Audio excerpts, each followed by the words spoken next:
Good evening, everybody, and welcome to the regular meeting of Fernie City Council held at 6:35 p.m. on March 11th, 2025. We acknowledge that the city of Fernie is located within Kukinamakis, the unceded territory of Yakutat Nucleus First Nation. We recognize that we live and work within their vast lands. The Kanahunik are from Yakutat Nucleus and are members of the Ktunaxa-speaking peoples of British Columbia, Idaho, and Montana. I'd like to call the meeting to order and ask for a mover and a seconder for the following recommendation: that the agenda of the March 11th, 2025 regular council meeting be adopted. Moved by Councillor Hamilton, seconded by Councillor McIsaac. Thank you. Any discussion? All those in favor? That's unanimous. Thank you. And I will also ask for a mover and a seconder for the following recommendation: that the February 25, 2025 regular council minutes be adopted. Moved by Councillor Hamilton, second, Councillor McIsaac. Any discussion? All those in favor? That's unanimous. Thank you. I'll now open the floor to public participation and invite the public in attendance or participating electronically who wish to comment on items listed on the meeting agenda in accordance with section 3.7.3 of the procedure bylaw to address council, except speakers must not address council regarding a matter for which a public hearing must be held or has been held pursuant to the Local Government Act prior to council's consideration of the matter or adoption of the bylaw. Speakers must not address council regarding a permit for which public notice must be given or has been given pursuant to the Local Government Act prior to council's consideration of the issuance of the permit. And a speaker may only address council for a maximum of 3 minutes. And I will look to the room first. Please identify yourself and provide a civic address. Oh, microphone, sorry. Oh, it was better the other way. My name is Aisha Haynes and I reside at 33 Park Crescent. I apologize, I'm a bit nervous tonight because rarely I am speaking on behalf of myself rather than somebody else. I wasn't looking forward to speaking tonight. I don't love the idea of being attacked on social media, as I've seen a lot of really vitriolic posts going on.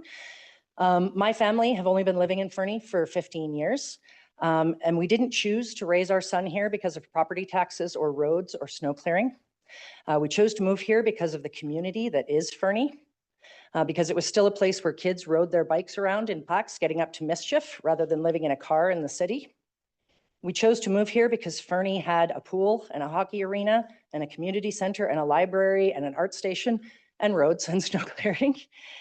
The facilities that play a large part in making this community what it is are starting to fall into disrepair and be closed. If paying lower taxes mean we no longer have these amenities, where are our kids going to learn to skate or swim or paint? I don't want to pay higher property taxes any more than the next person, but we're seeing the results in real time of not budgeting for maintaining and replacing these facilities. We are already living without a community center. What's next? The arena? The pool? Other mayors and councillors in the past chose to pass this bill on to us rather than put money aside, and now the bills are coming due and we need to pay them.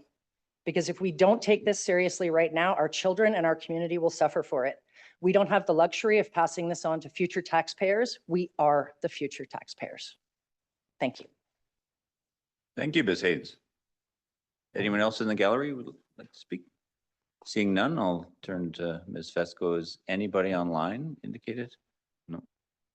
And I do want to provide a reminder that the financial bylaw has a separate space for public input later in our agenda. So if there's other folks want to speak, there's an opportunity to speak then.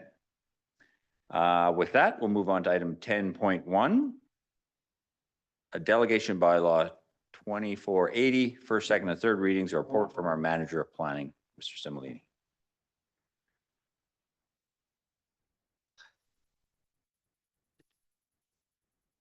Thank you, Your Worship. Good evening, Council.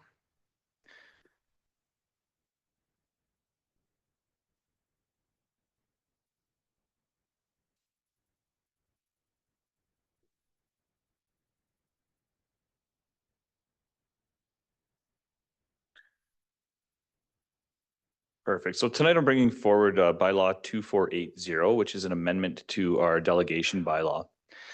It's looking at, excuse me, what we're looking at is delegating variances to signs, screening, that'd be fencing, and the legalization of existing buildings. So I just want to run through quickly each one. I'll be quick. You can put the timer on if you want, Your Worship.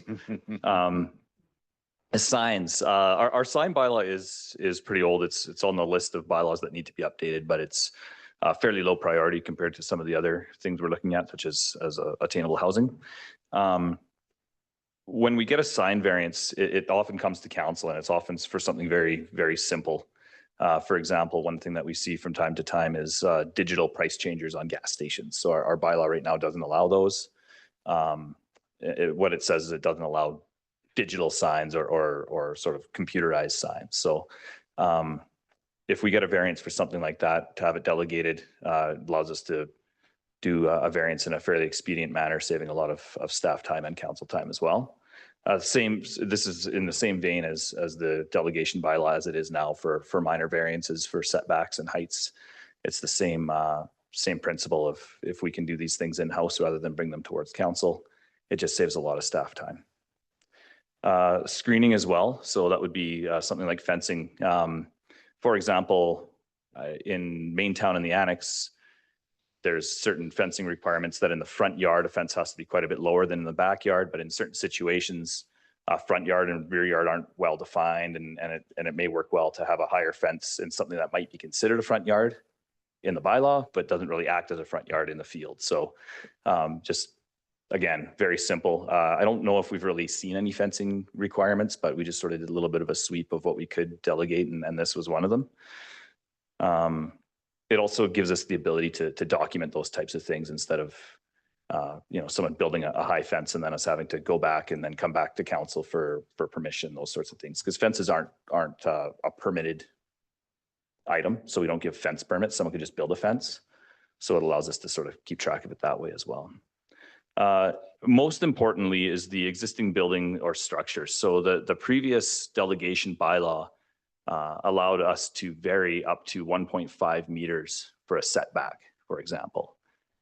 In places like Maintown and the Annex, the older neighborhoods, a lot of the buildings on the properties sit a lot closer than that 1.5 meters. So if someone has an existing house and they wanted to legalize it, for example, we would have to come to council now if it's under that 1.5 meters. However, with the delegation bylaw, if it is adopted, we'd be able to do that in-house. And again, it's not furthering a nonconformance, it's just an existing nonconformance, so it's not making anything any different. Situations where we need to legalize or vary existing structures is when somebody applies for a subdivision, for example. One of the clauses in a subdivision is that you have to be conforming to all city bylaws. So a way to do that is to vary the existing siting of a building that isn't in non-conforming. So in the case where we have a small scale multi-unit housing development, for example, somebody wants to subdivide their lot into 2 or 3 small lots, this would really help us to be able to enable those. So again, I did go over the benefits a little bit, streamline the process, faster permit issuance. It does support housing development, and believe it or not, all 3 of the delegation ones support housing development, both directly and indirectly, in that we're saving a lot of staff time by delegating signs and fences. And it also says it frees up staff. So our recommendation tonight is that council give first, second, and third reading to the delegation bylaw amendment. Thank you, Mr. Similini. Questions, comments from Councilor Artie Kelly? Thanks, Your Worship. Sorry, Manager, I just wondered about fences. Like, if you don't need a permit, then how do you know what kind of a fence is allowed? Your Worship, through to Councilor Artie Kelly, fences are not permitted, as in we don't give permits out, but they are regulated in the zoning bylaw. So the zoning bylaw says that, I believe it's half a meter in a front yard and 1.2 or something like that in a rear yard. So 1.8, yeah, so 6-foot fence in the rear yard.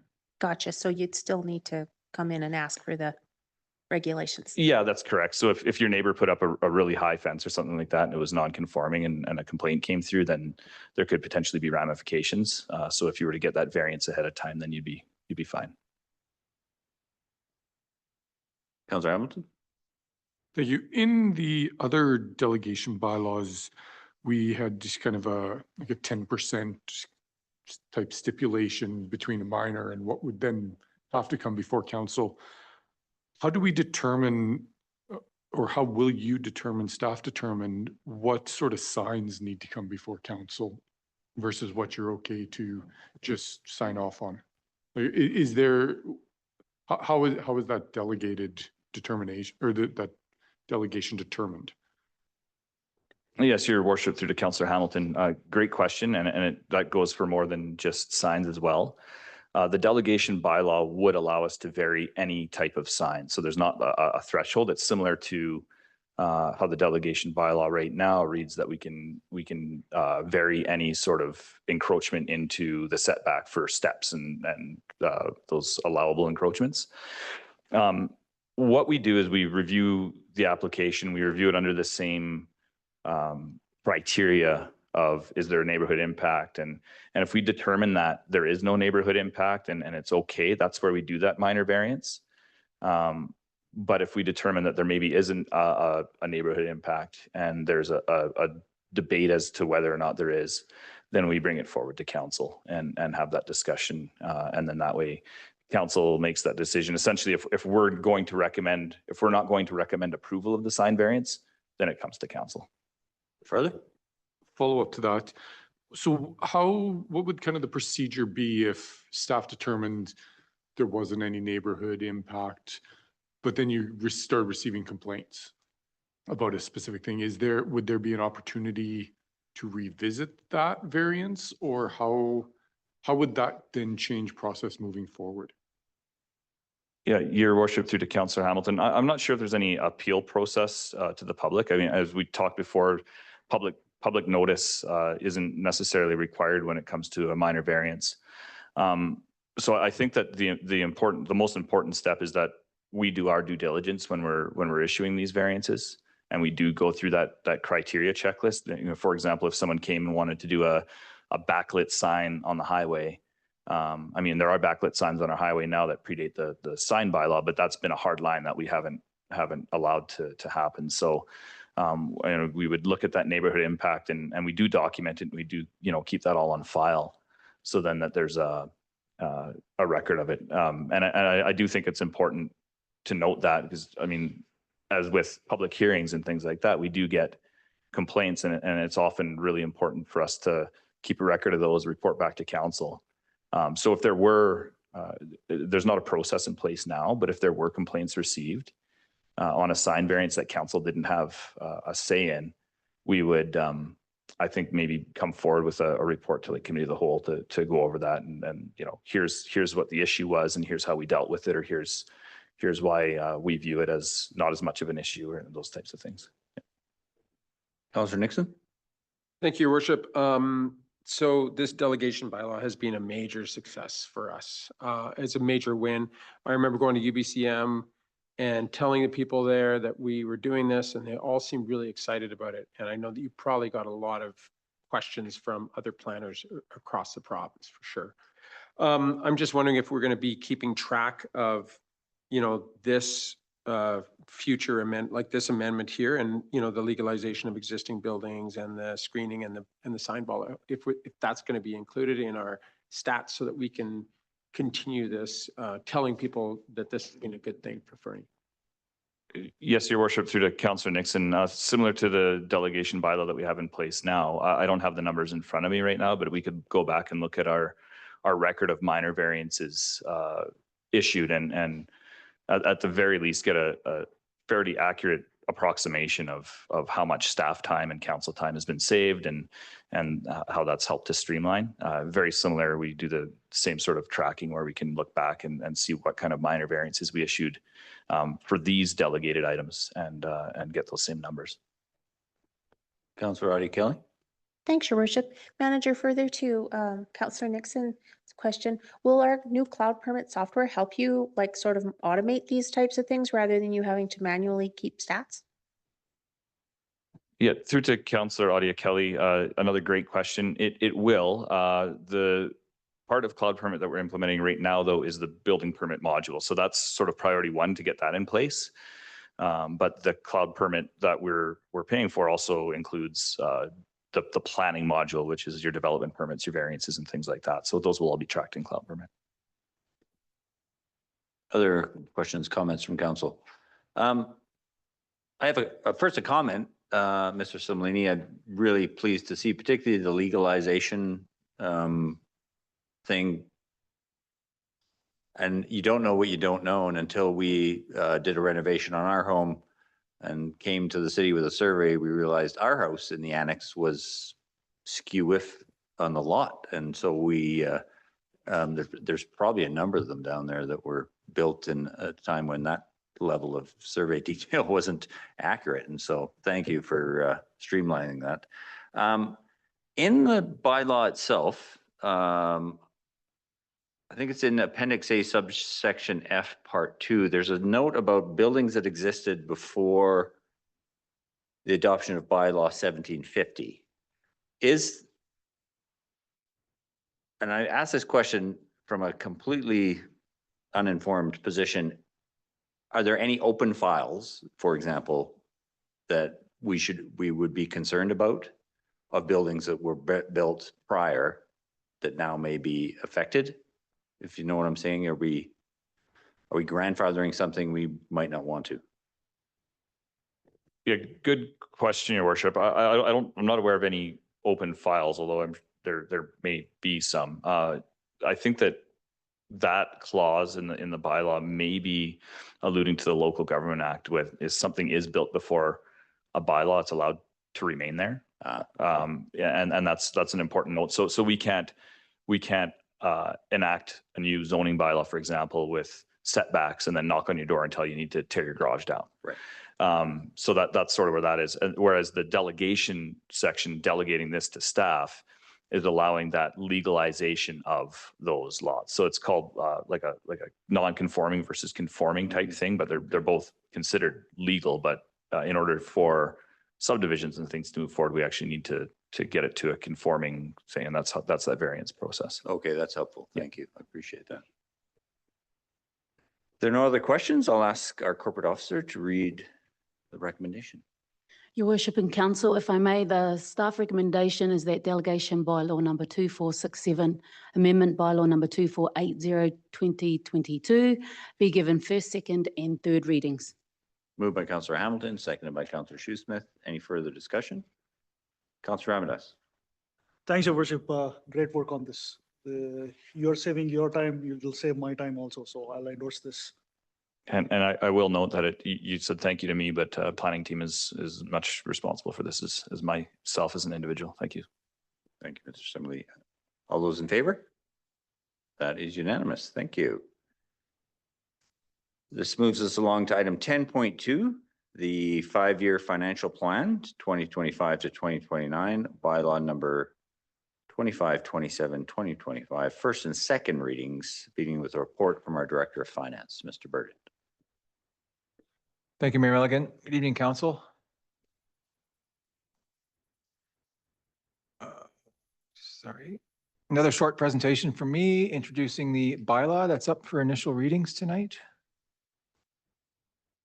Once again, this slide is our budget schedule. Tonight, you can see the arrow there pointing to March 11th, which is the scheduled first and second readings of the budget bylaw. If given tonight, third reading is scheduled for March 18th, with adoption ultimately scheduled for March 25th. Really short agenda. I would like to just briefly refresh for council the guidelines that were approved by council and then used by staff as guideposts for the work that went into preparing the numbers in this year's budget. And then I will present the bylaw tables again, just to remind council and the public the ultimate level of detail at which council approves the budget bylaw. And for anyone that's watching this meeting at home, if this is your first budget meeting that you're tuning into, this presentation will be very short and feel very high level. The reason for this is that this is our 11th public meeting about this year's budget. If you include the business banter at the chamber and the budget open house, the more detailed numbers that make up what's in this presentation and the bylaw that council is giving readings on tonight have been posted to the city's website as part of our January 30th, February 4th, and February 12th agenda packages. and then discussed with council over multiple public council meetings. So the videos for those meetings can be found on the city's website or on the city's Facebook page if you're interested in finding out a bit more.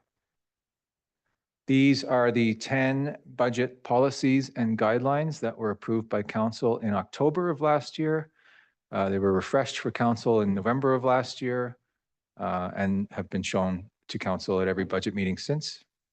And so after that October meeting, my focus and leadership and management team's focus with respect to budget was in following these guidelines.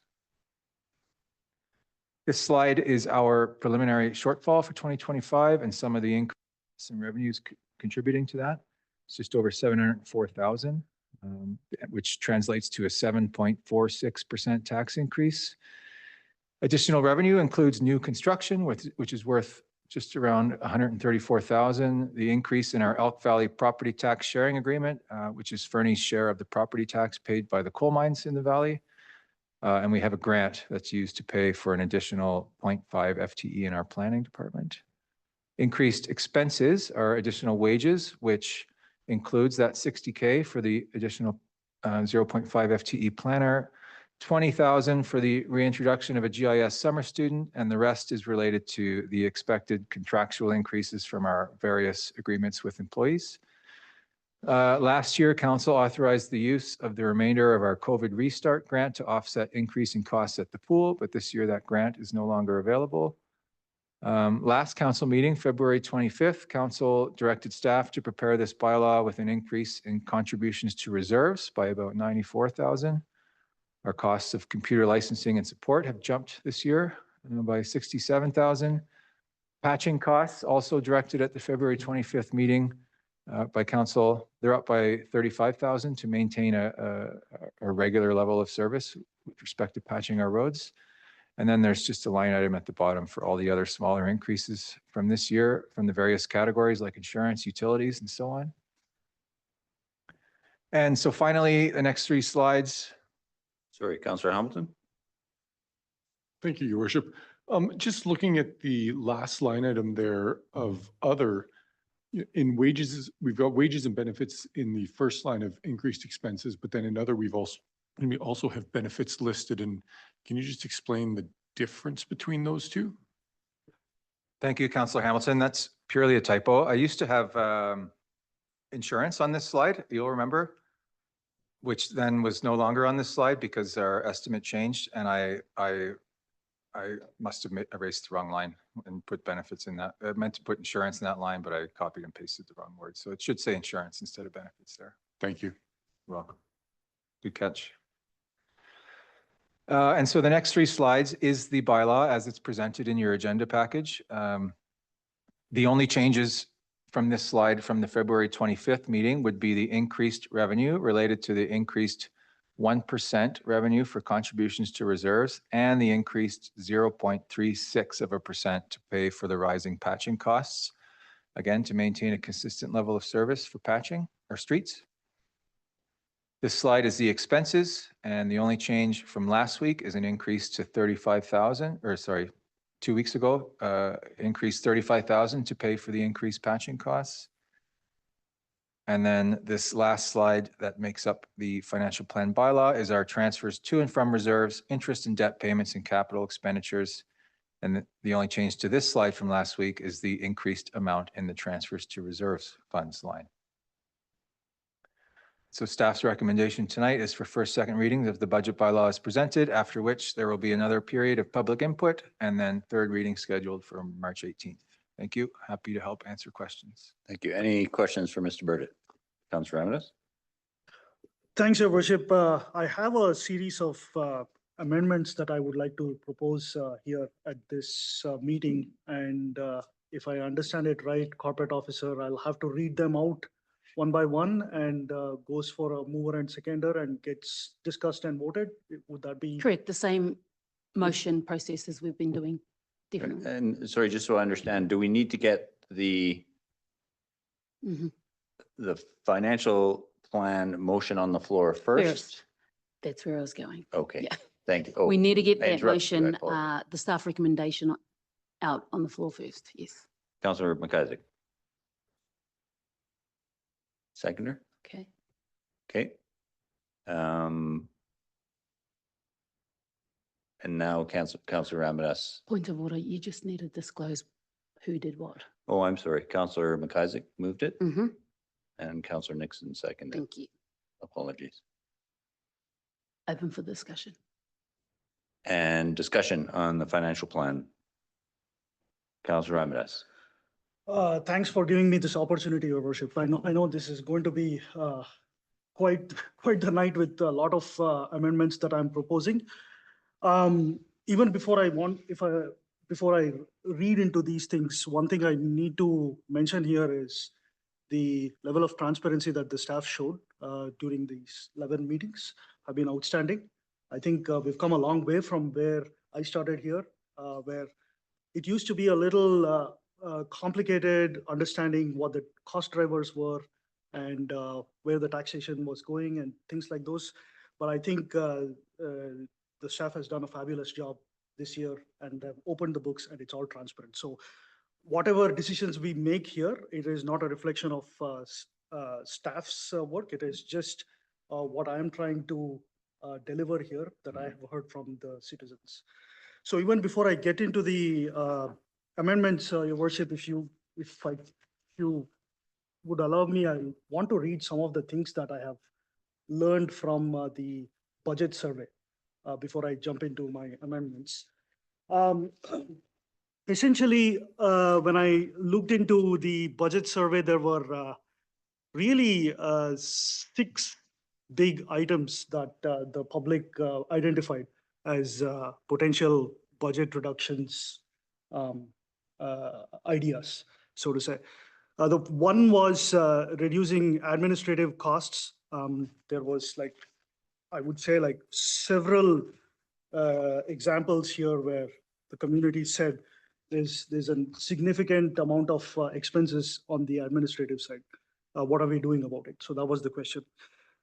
Second was fire department budget. That has been a constant comment in the community. I understand we are progressing with the fire hall development. Not only that, it's also the operating expenses of running the fire department. That has been communicated by many of our constituents over last 2 years. Third one was, could we actually scale back or delay major projects? I don't know what that means, but it may just mean that there are several facilities that are in state of disrepair. Could we prioritize them and core infrastructure over fire hall? That's what I read through this. The fourth one was looking at increasing fees instead of raising taxes. That came up quite a few times. Fifth one was reevaluating discretionary grants and programs. And the last one was, this is quite interesting, reduce waste collection costs. And I think it was more around the way we have progressed with our organics collection program. It was a nod to that particular program. So that was the gist, Your Worship. I understand the staff also provided the gist in the previous meeting, but this is how I interpreted what I just read out of the budget survey. So given that, these are the ones that I want to motion here for amendment. And what I want to do is, while the staff has provided a 2025 financial plan, what I want to do is be able to get in line with what the community is saying and be aligned with what I have interpreted as the community input here. So my first one is, let me read this out. I hope you have this with you, officer. Okay. And sorry, you'll likely have to hold our hand through this process because I understand he has a list. So I believe we need to get everyone on the floor. We On the could do it one table, at a rather. time. One at a time. Yeah, I think because it may need a little bit of amending. Okay. So if you want to propose your amendment, and then I can come in with a recommendation from staff. Is that all right? We'll do it one at a time. Okay. Yeah. Yeah, totally. you. Okay. I'm okay with that. When you're ready. Yeah, again, appreciate the help here. Yeah, so my first one is whereas a 7.48% tax hike was proposed at the last meeting with the understanding that a further top up over the staff's baseline proposal of 598, be it resolved that the council review all options to reduce expenses first before proposing any further tax hikes above the original 598 that the staff proposed. So moved by Councillor Ramadas, seconder, Councillor Odia Kelly. Discussion. Councillor McIsaac. Thank you, Worship. I don't want to sound dismissive of this, but that's what we've been doing for 11 meetings. We've gone through every line item, every capital expense, every budget area. That's what we've been doing for 11 meetings. So I'm cool if we want to discuss it again, but if the proposal is, let's go through the whole thing again, then I'm going to say, well, we've already done it. We spent 11 meetings at it, so. Other Councillor Nixon, sorry. Thank you, Worship. Just to add that on, we did have a 2.5-hour meeting discussing expenses on February 12th, 2025. The full video is on Facebook. Looking at that video again today and thinking about this amendment, I look at the quote from our CAO and it says, it's really tricky to find large buckets of cost savings that are meaningful in terms of reducing a tax increase without impacting service delivery. The budget is tightened to the point to support the basic sustainability of our operations. So I'm not going to be supporting this amendment. Thank you. Other comments from council? Councillor Ramadas? You just turned it off, sorry. That's okay. Your Worship, I sounded like a broken record again. Like there's a duty of care on council to figure out how we can reduce the expenses, how we can reduce the delta of that $700,000 before going and proposing a top up on top of what the staff proposed. And that is where my point of difference is. Let's go back to what the staff proposed, figure out if there are additional things that we can actually prune down, because this is a time of austerity for us. Like the trajectory that we are following in the last 3 years is just unsustainable. We cannot have like 8%, 7.5%, 6% tax hikes year on year. Even like if you just do the math on this, like by the end of the decade, you might be looking at doubling of our tax rates, and our quality of services wouldn't have doubled proportionally.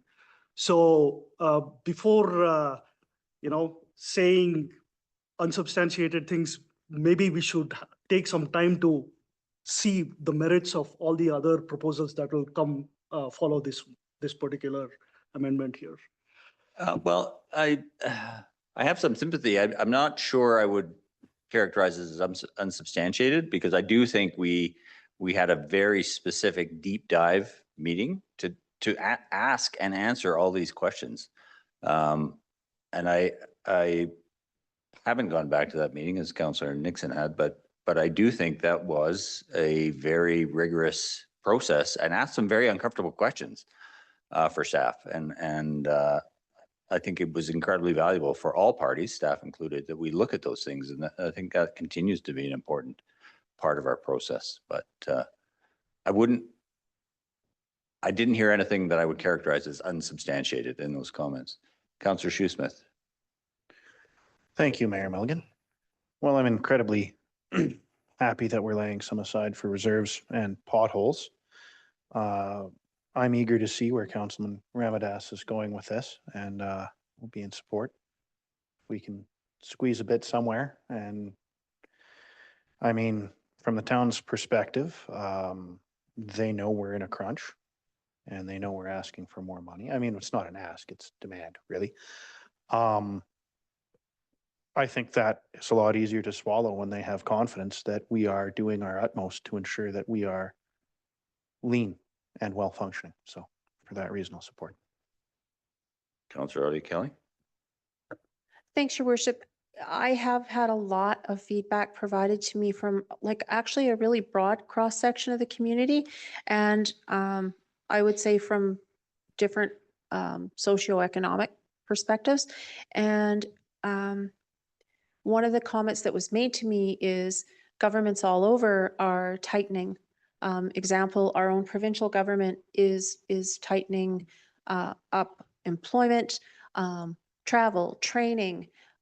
They're divesting real estate and all those things. And I've been asked, what is Fernie doing? Where are we trying to economize? Like there's quite a broad perception that we're not trying to be careful or sacrifice anything. So I don't think it hurts us. I know we have had a lot of meetings, but I don't think it hurts us to try and explore where we might. So I'll be in support of this. Councillor Hamilton?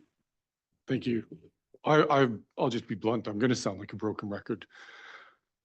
If we want to change the tax rate, we need to give staff direction on which service area level we want to see reduced. We unanimously around this table gave staff direction on how they're going to put together their budget. Mr. Burdett put a slide up with all of the different items that we all agreed on as to how to proceed, how to approach this budget situation. That's what staff did. They've followed our direction. If we don't like where we've landed, okay, let's tell staff where we're going to cut services. We can't send them back to the drawing board again to try and find a few pennies here and there. We've done that. February 22nd meeting. We're worried about costs and staff and everything. Why are we getting them to repeat their work? Councillor Ramirez? Councillor Hamilton will actually like some of my next amendments here, Your Worship. Nowhere here am I actually saying, let's not put money into the reserve. Nowhere here am I saying, let's reduce service levels. There are other things that is here. So maybe he should give an opportunity for it to be read before making a drastic,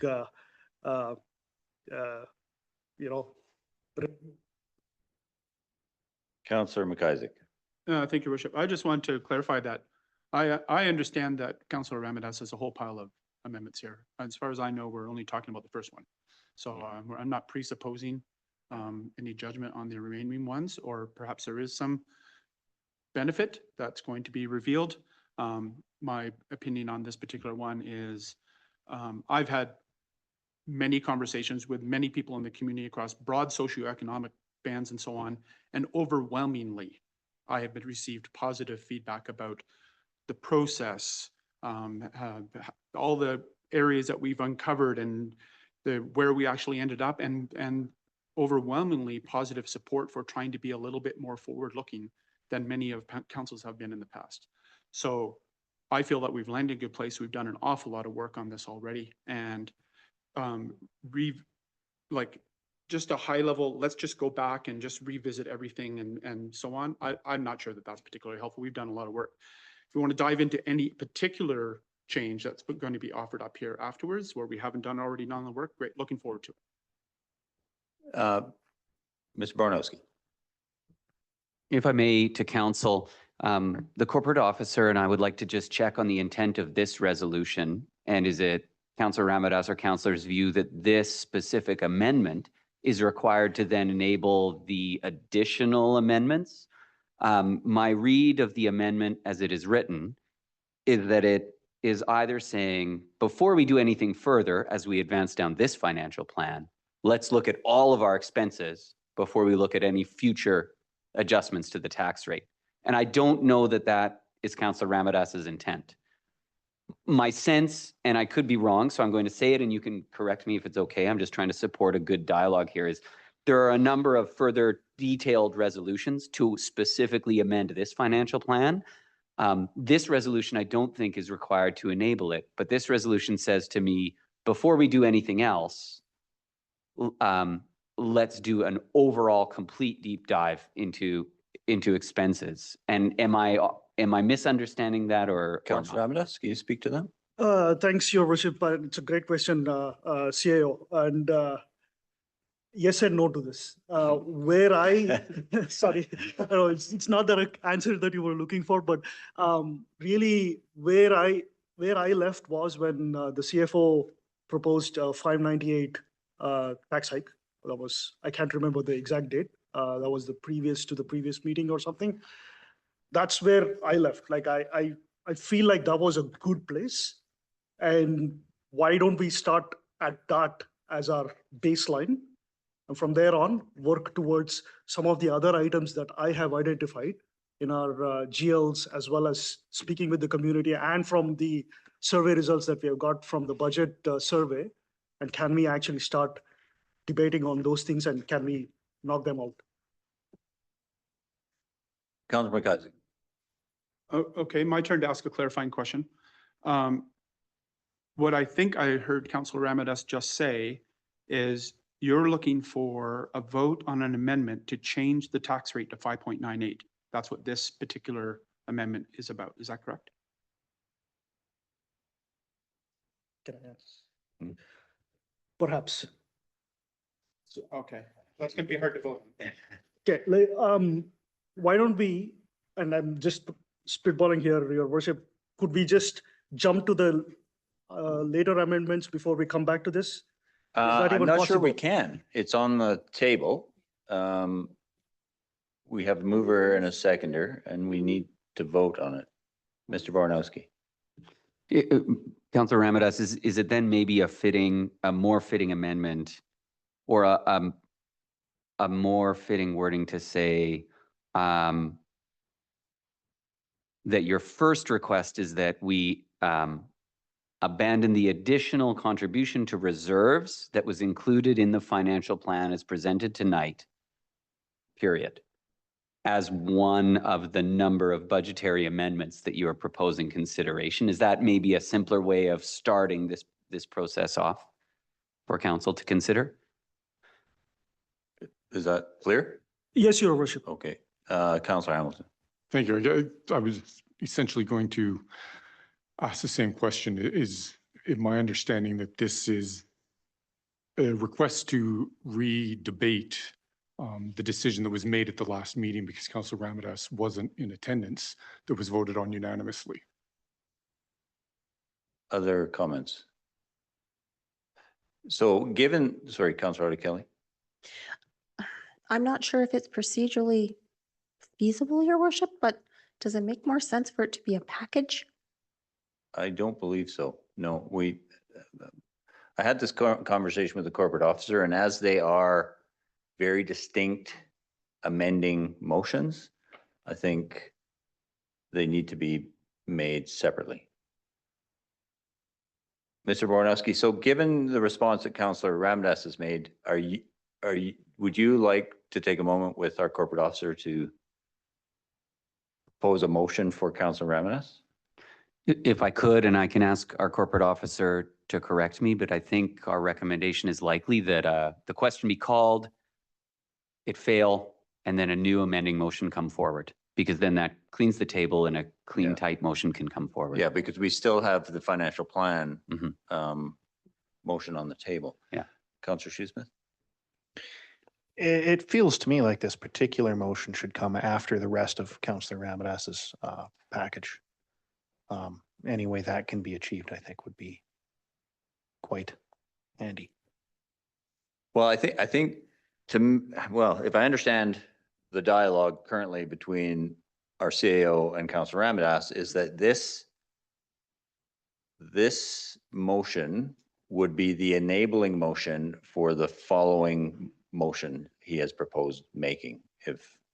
If I may, counsel, I don't think it needs to be, was Okay. the point I was trying to make. This motion specifically, I think, speaks to your overall intent. I don't think you need to adopt that. If the very kernel of this is that we remove the additional contribution to reserves that was included in the financial plan as presented, that's a tight enough motion that can be debated as an amendment to the financial plan bylaw that's on the table.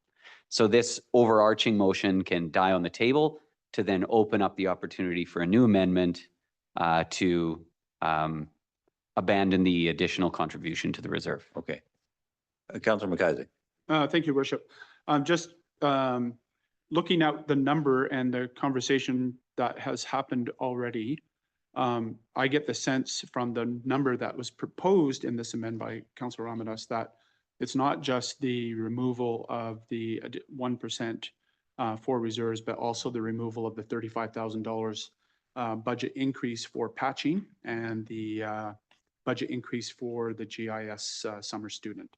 So I would just like to get clarification from Councilor Ramirez of the intention of this motion is to eliminate those those were the three principal changes from the 5.98 that got us to 7.46. And if that's clear from him that that's what we're voting on, I think that's a very easy thing for us to all understand and vote on. Yeah, but before I go to you, Councilor Ramirez, I just want to turn to Mr. Burdett.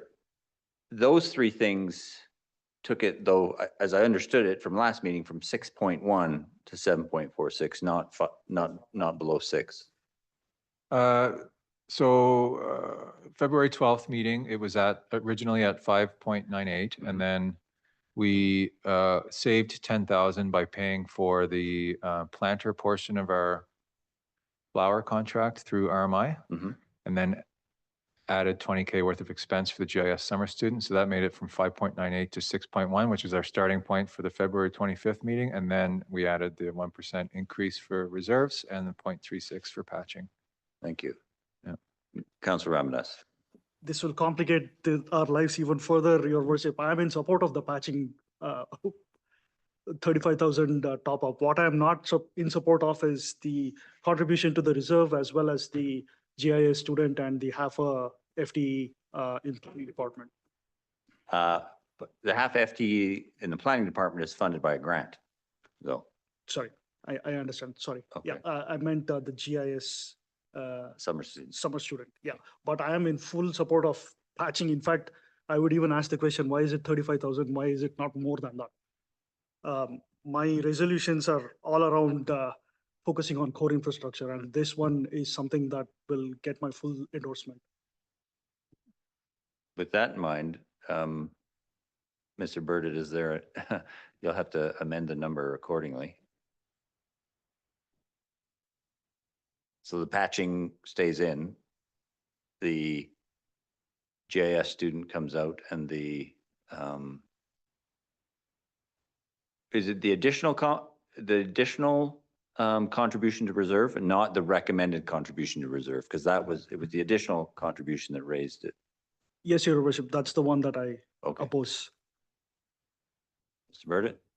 So the recommended was 66,509, Yes. and we're talking about the 34,4. Yeah, the additional, we took it to 1%. Yeah, I just need 2 minutes. Okay, thank you.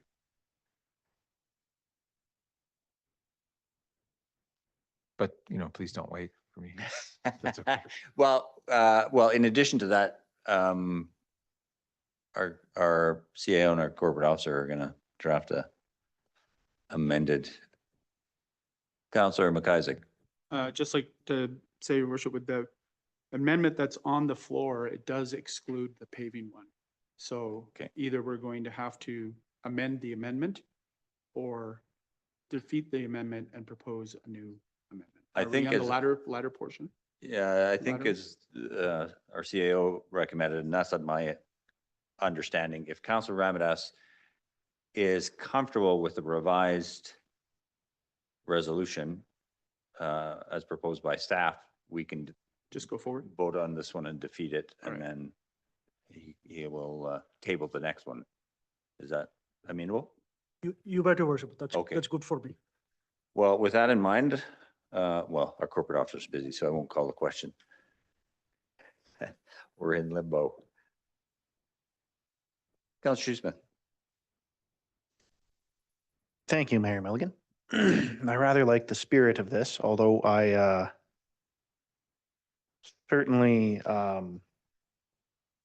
like the additional money into reserves. As we go through this, I hope that we can maybe free up some that can go back there. Councillor Ramirez. That was the intent of this motion, Your Worship. If there is any, like after we've gone through these 8 points, can we figure out if there is extra money coming out of it? Like that's the question I want to understand too. And if that's the case, I'll be in support of putting it back in the reserve. Mr. Burdett. Thanks, Mayor Milligan. If I subtract the 20,000 for GIS summer student and the 27,680 for the additional contribution to reserves, that drops the tax increase to 6.96% with some rounding in there. From 7.46, excuse me. Thank you. So it's 27,680 plus 20,000, so 47,680, and 1% of tax is 94,000. So that 47 divided by 94 is a saving of about 0.5. You wanted the additional top up out, not the full 1%. The 27 and change. Right. I mean, I guess for clarity, the 66,509 was a topic of discussion in my report on February 25th. Right. And then it was never a recommendation that was included in the 6.1% that we started that meeting with, but then, so council voted to just do a full 1%, which was 94,000. So I guess it's all a top up, but the math I just did was just that extra 27,000 because that's what I understood the. Okay, well, before we proceed, we have the first amending motion on the floor. And so I would ask, I'll call the vote on that. So all those in favor? All those opposed? That's the one we wanted to defeat, correct? Yeah, so it was the first amending motion on the floor that Councillor Ramdass agreed should be defeated such that he can be supplied with a amended or a edited version that suits his intent. Yeah. So I'll call the vote again. All those in favor? It's defeated anyway. Yeah. Yeah. Yeah.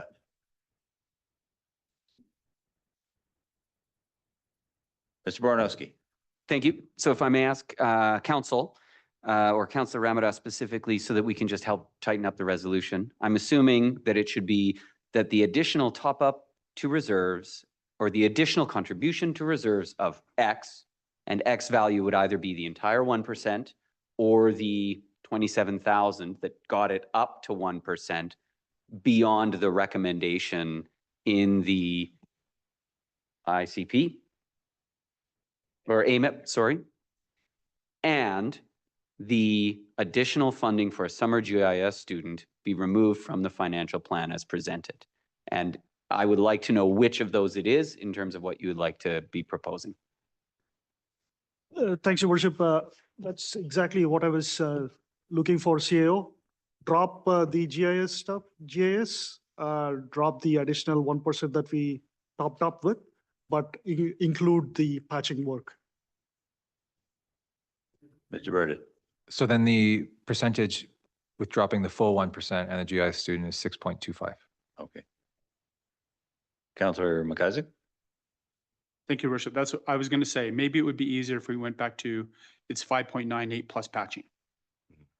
But I think that's where we got to with Mr. Burdett. So thank you. Right. Okay. Mr. Bornowski. I have just sent a draft to the corporate officer for her to look at.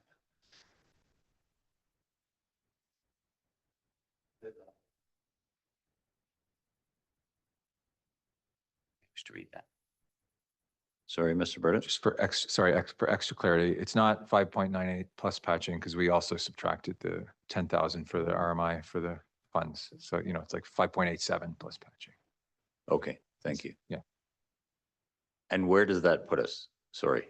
6.25. 6.25. Thank you.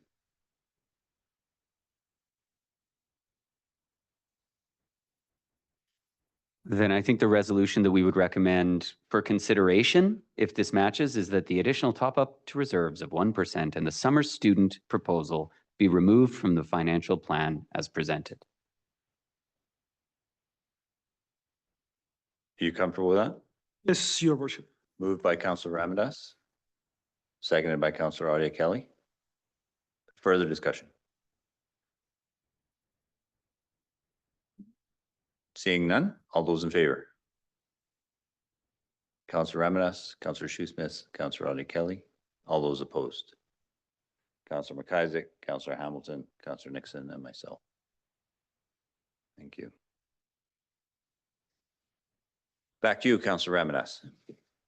Thank you, Worship, and really appreciate giving me the opportunity here. The second resolution that I want to propose is be it resolved that any further work on fire hall development be paused until a region-wide fire hall strategy is fully developed with RDEK and other local government bodies in the Elk Valley.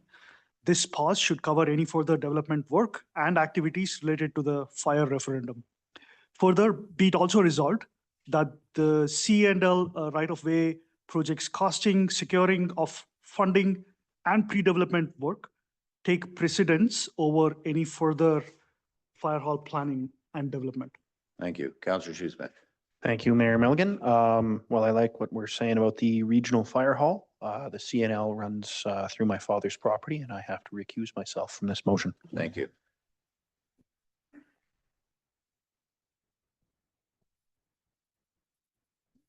Moved by Councillor Ramadas, seconded by Councillor Audie Kelly.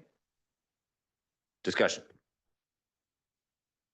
Councillor Hamilton. Thank you. I question the combination of these two first off as a motion. I'm very challenged to be trying to discuss two quite separate and distinct infrastructure issues. But to the first question, am I to understand it that we want to pause the development of a life safety feature for our community and put it on the timeline of other communities and citizens outside of our municipal boundary? Would you care to speak to that, Councillor Ramadas? Yes, of course, Your Worship, great question. And again, it kind of looks confusing at the outset, but really the way I was thinking about this is after having gone through all the budget presentations and also C&L right-of-ways current situation, I understand that it is uncosted, unfunded, and the estimates that we have is from years past. And I just worry that it will be a large-scale liability for the community in the future years. Now, we got to figure out a way to start solving that issue. And what is in front of us right now is our large-scale capital allocation to the fire hall. And I also understand that Hosmer is looking for another facility. Sparwood has its own problem. The way I was thinking about it is if we can strategize something region-wide, that actually will address our requirement of having a fire hall. And this will also let us to actually focus on another big piece of infrastructure that is looming large over us. So essentially what I'm trying to do here is reprioritize our future capital expense, putting a likely failing infrastructure over fire hall, knowing fully well that if we can work with our regional partners, we can still have a functioning fire hall in not too distant future. Thank you. Councillor Hamilton, then Councillor McIsaac. Thank you. It's my understanding through all of our discussions around the fire hall that we have been speaking with the regional district. We have been speaking with Area A, I guess it is, and the Hosmer Fire Hall, and trying to figure out how we can work together. We do have an agreement in place already that they will fund a portion of the fire hall. Granted, that agreement is old and the funding amount is not matching current costs. But I'm at a bit of a loss as to why we would pause it when we were already having those conversations.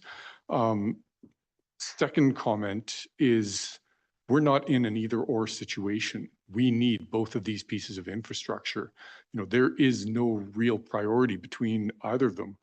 They're both the result of situations that have gone on in the past, and we need to address both of them in tandem. Thank you. Councillor McIsaac? Ditto. Councillor Nixon? Thank you, Worship. Fire doesn't care. Fire doesn't wait for strategic planning meetings. A regional approach is perhaps wise, but delaying development indefinitely leaves our community relying on a temporary facility for an essential service. We need a well-equipped fire hall, and this isn't a luxury, it's a necessity. This has been said again and again. Stop kicking the can down the road. There's very little left of the can. It's almost gone. We don't have a can to kick anymore. We don't have a fire hall. We have a temporary location right now. We need a fire hall in this community. And I'll be voting against this for sure. Thank you. Councillor Artie Kelly? I was just wondering if staff, I believe, is working on CNL costing. It is a project, yep. Could you give us an idea of how far away we are, CAO, like ballpark? Ms. Weir may want to provide some additional comment. I think the recosting is in. Our grant application is due by the end of the month. That's the Canada Housing Infrastructure Fund, CHIF. There are two streams, a federal stream that is smaller and only provides up to 50% funding, and the provincial stream, which has up to 100% cost coverage. However, there's a lack of detail and guidance from the province and the feds on the agreement between the province and the feds on the provincial stream. But long story short, we have a number of applications going in. I think that was mentioned a little bit to council, but CNL right-of-way, is it the 8th lift station? Oh, thank you. 10th Ave lift station as primary projects going in. And the reports are coming in a couple of weeks to council just to provide the update on that going in. Those grant applications are due at the end of the month. And I saw Ms. Weir nodding. You don't have anything to add to that? Thank you. Just for folks at home, the reports are drafted and with updated costing for the next council meeting. Yeah, and I'd like to comment as well. I've been a very strong proponent for building a fire hall in this community. I share Councillor Hamilton's perspective. These two things are not mutually exclusive. They're both moving down separate paths, and they will continue to do so regardless of outcome on either path. And they're both critical pieces of infrastructure. And the fire hall, which in 1979 started in this location and then ended up in the repurposed tire shop, which at the time was a temporary location. We have engaged with the regional district. We are hoping to have, and here's the challenge. We cannot be held to other people's timelines in terms of the conversation and the need of our community. We need to advance this regardless of how quickly they can come along. They are open to it. The Area A director is more than open to it. We have an active conversation. It is part of our planning, but it will not jeopardize building a fire hall, in my mind, in this community. It cannot. We have to meet the life safety needs of this community. And, you know, we've had extended delays for trains by our fire trucks. We had a delay which mercifully, with a split train, which mercifully did not compromise an emergency response, but could have compromised it up to, I can't remember the number. I'm looking at the chief, like 24 minutes or something. Like it was excessive. So we need to get the fire hall in the right location to service this community, and we can't delay. The longer we delay, and we know this just from recent history. Well, from history period, it is not going to get any cheaper. We need to strike while the iron's hot. We can't kick this down the road. Thank you, Councillor Nixon. Any further? I don't feel like that's a responsible thing to do on behalf of this community. Councillor Ramadas. Your Worship, I'll try to pose a question to you. Let's paint this scenario. It's year 2027. C&L right of way has failed. You're in the midst of borrowing on the fire hall. Let's say the fire hall is like $20 million and C&L is, I don't know, just I'm picking up a number, $10 million. You're looking at a $30 million obligation at that point in time. How exactly are you going to tackle that? That's the question here. Well, that's, Councillor Ramadas, that's always the question, right? That's always the question. We cannot prepare for every eventuality. It is impossible. We didn't collectively see the community center come.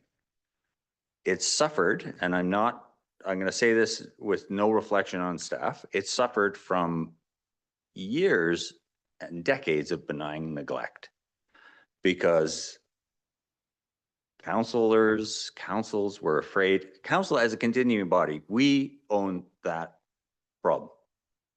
We close it because we own it.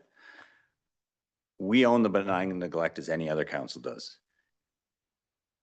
We can't plan. We can catastrophize scenarios all evening. We have a sense of the CNL right away.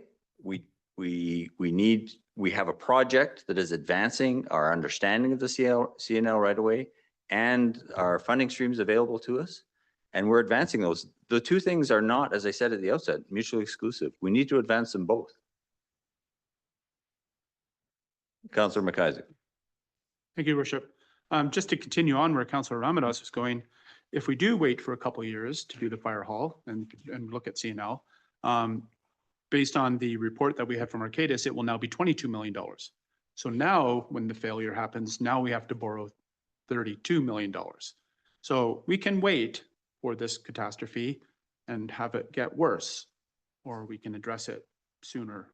It's a stark reality. Waiting doesn't stop the catastrophe. It just makes it more expensive. Sorry, Councillor Ramadas, did you have a response? Your Worship, in CNL right of way, you're talking about grant funding. That's not a thing that you can take it to the bank and say that's a secured level of funding. We all know that, right?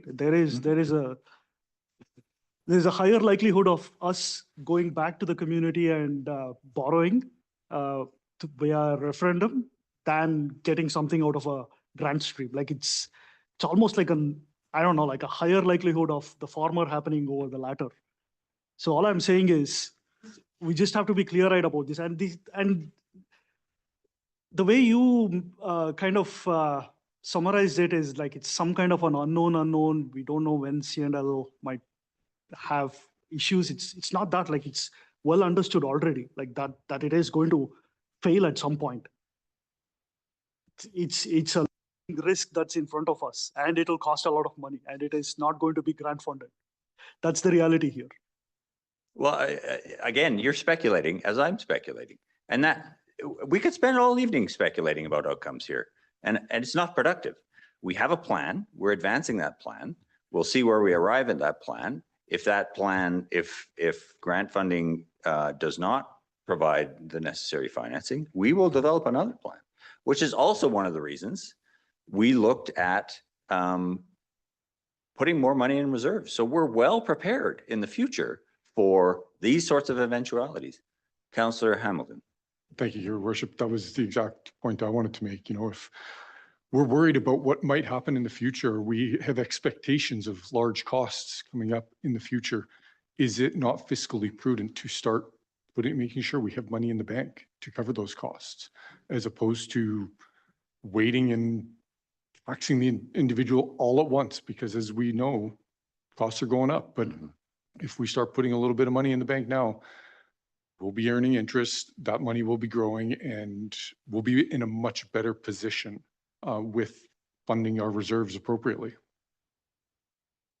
Youth Councillor. Thank you, Mr. Milligan. I just wanted to add my perspective here. I appreciate Councillor Ramadas bringing this forward, but I think we desperately need a fire hall. These are the people that save our lives. They save our environments. And like you said, Mr. Milligan, we can speculate all night what's going to happen in the future. But what we do know is that fires will always be there. We live in the valley. We've always faced fires. 2 years ago, we had one of the worst fire seasons that I've ever seen. So not having the resources for our local firefighters is just crazy in my mind, I think. I heard that we could like lean on our regional counterparts with the firefighters a little bit, but also they also are like just getting by. We have firefighters who are volunteers solely. They are like, bless their hearts, they are going out every summer and making sure we stay safe. But I don't think we can rely on our regional counterparts for everything. I think we need our own fire station to ensure that our community is safe as well as other communities. Because if we have a fire hall, then we can help other communities as well. That's just kind of my perspective. So thank you. Thank you, Youth Councillor. Councillor Ramirez. Your worship, to be clear, I'm not anti-fire hall. Like I am not for No. one moment suggesting that we don't need a fire hall. No. It is about prioritization here. And somehow that point gets missed and I get talked over with people saying I somehow I'm, I'm anti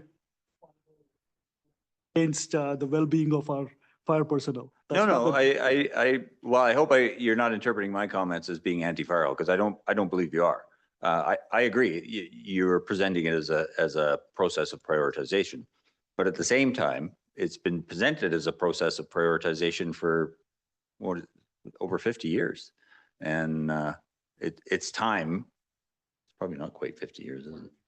44 years. It's time to make a decision. And I think, from my perspective, I think we need to make the right decision for our community. And I think that's the right decision. So with that, please. Your Worship and Council, the recommendation is that the fire hall project be removed by staff from the 2025 financial plan and that the CNL right-of-way project take precedence for staff. Moved by Councillor Ramirez, seconded by Councillor Adi Kelly. Any further discussion? All those in favor? Councillor Ramirez, Councillor Adi Kelly. All those opposed? The remainder. Thank you. Could somebody get Councillor Shoesmith? Thank you. No, we'll keep going. We'll get through. Yeah. Yeah, of course. Yeah. Welcome back, Councillor. Councillor Ramirez, back to you. Thank you, Your Worship. The third one is around headcount. Again, I will go back to some of the things that I scanned from the budget survey, and there was more than a good chunk of our data points there was talking about overhead, wages, and personnel. So in light of that, my third resolution is, the third motion here is be it resolved to defer any further headcount addition to auxiliary fire staff until after IFFF collective agreement is fully ratified. I hope I got the nomenclature correct. IAFF. IAFF, sorry, yes. So be it resolved to defer any further headcount additions to auxiliary fire staff until after IAFF collective agreement is fully ratified. Moved by Councillor Ramirez, seconded by Councillor Shoesmith. Mr. Bornowski. Yeah, if I may, Council, I don't know that this specifically has a budgetary impact. And the reason I say that is our IFF, or if it does, it's very thin. So our auxiliary firefighters are not career firefighters on minimum hours, aside from the required training, which we provide in-house with our career firefighters through our training officer and the program they develop. And our auxiliary firefighters respond along with our career full-time firefighters and are actually a way that we buffer and reduce the demand on overtime and the demand on our full-time career firefighters for all responses.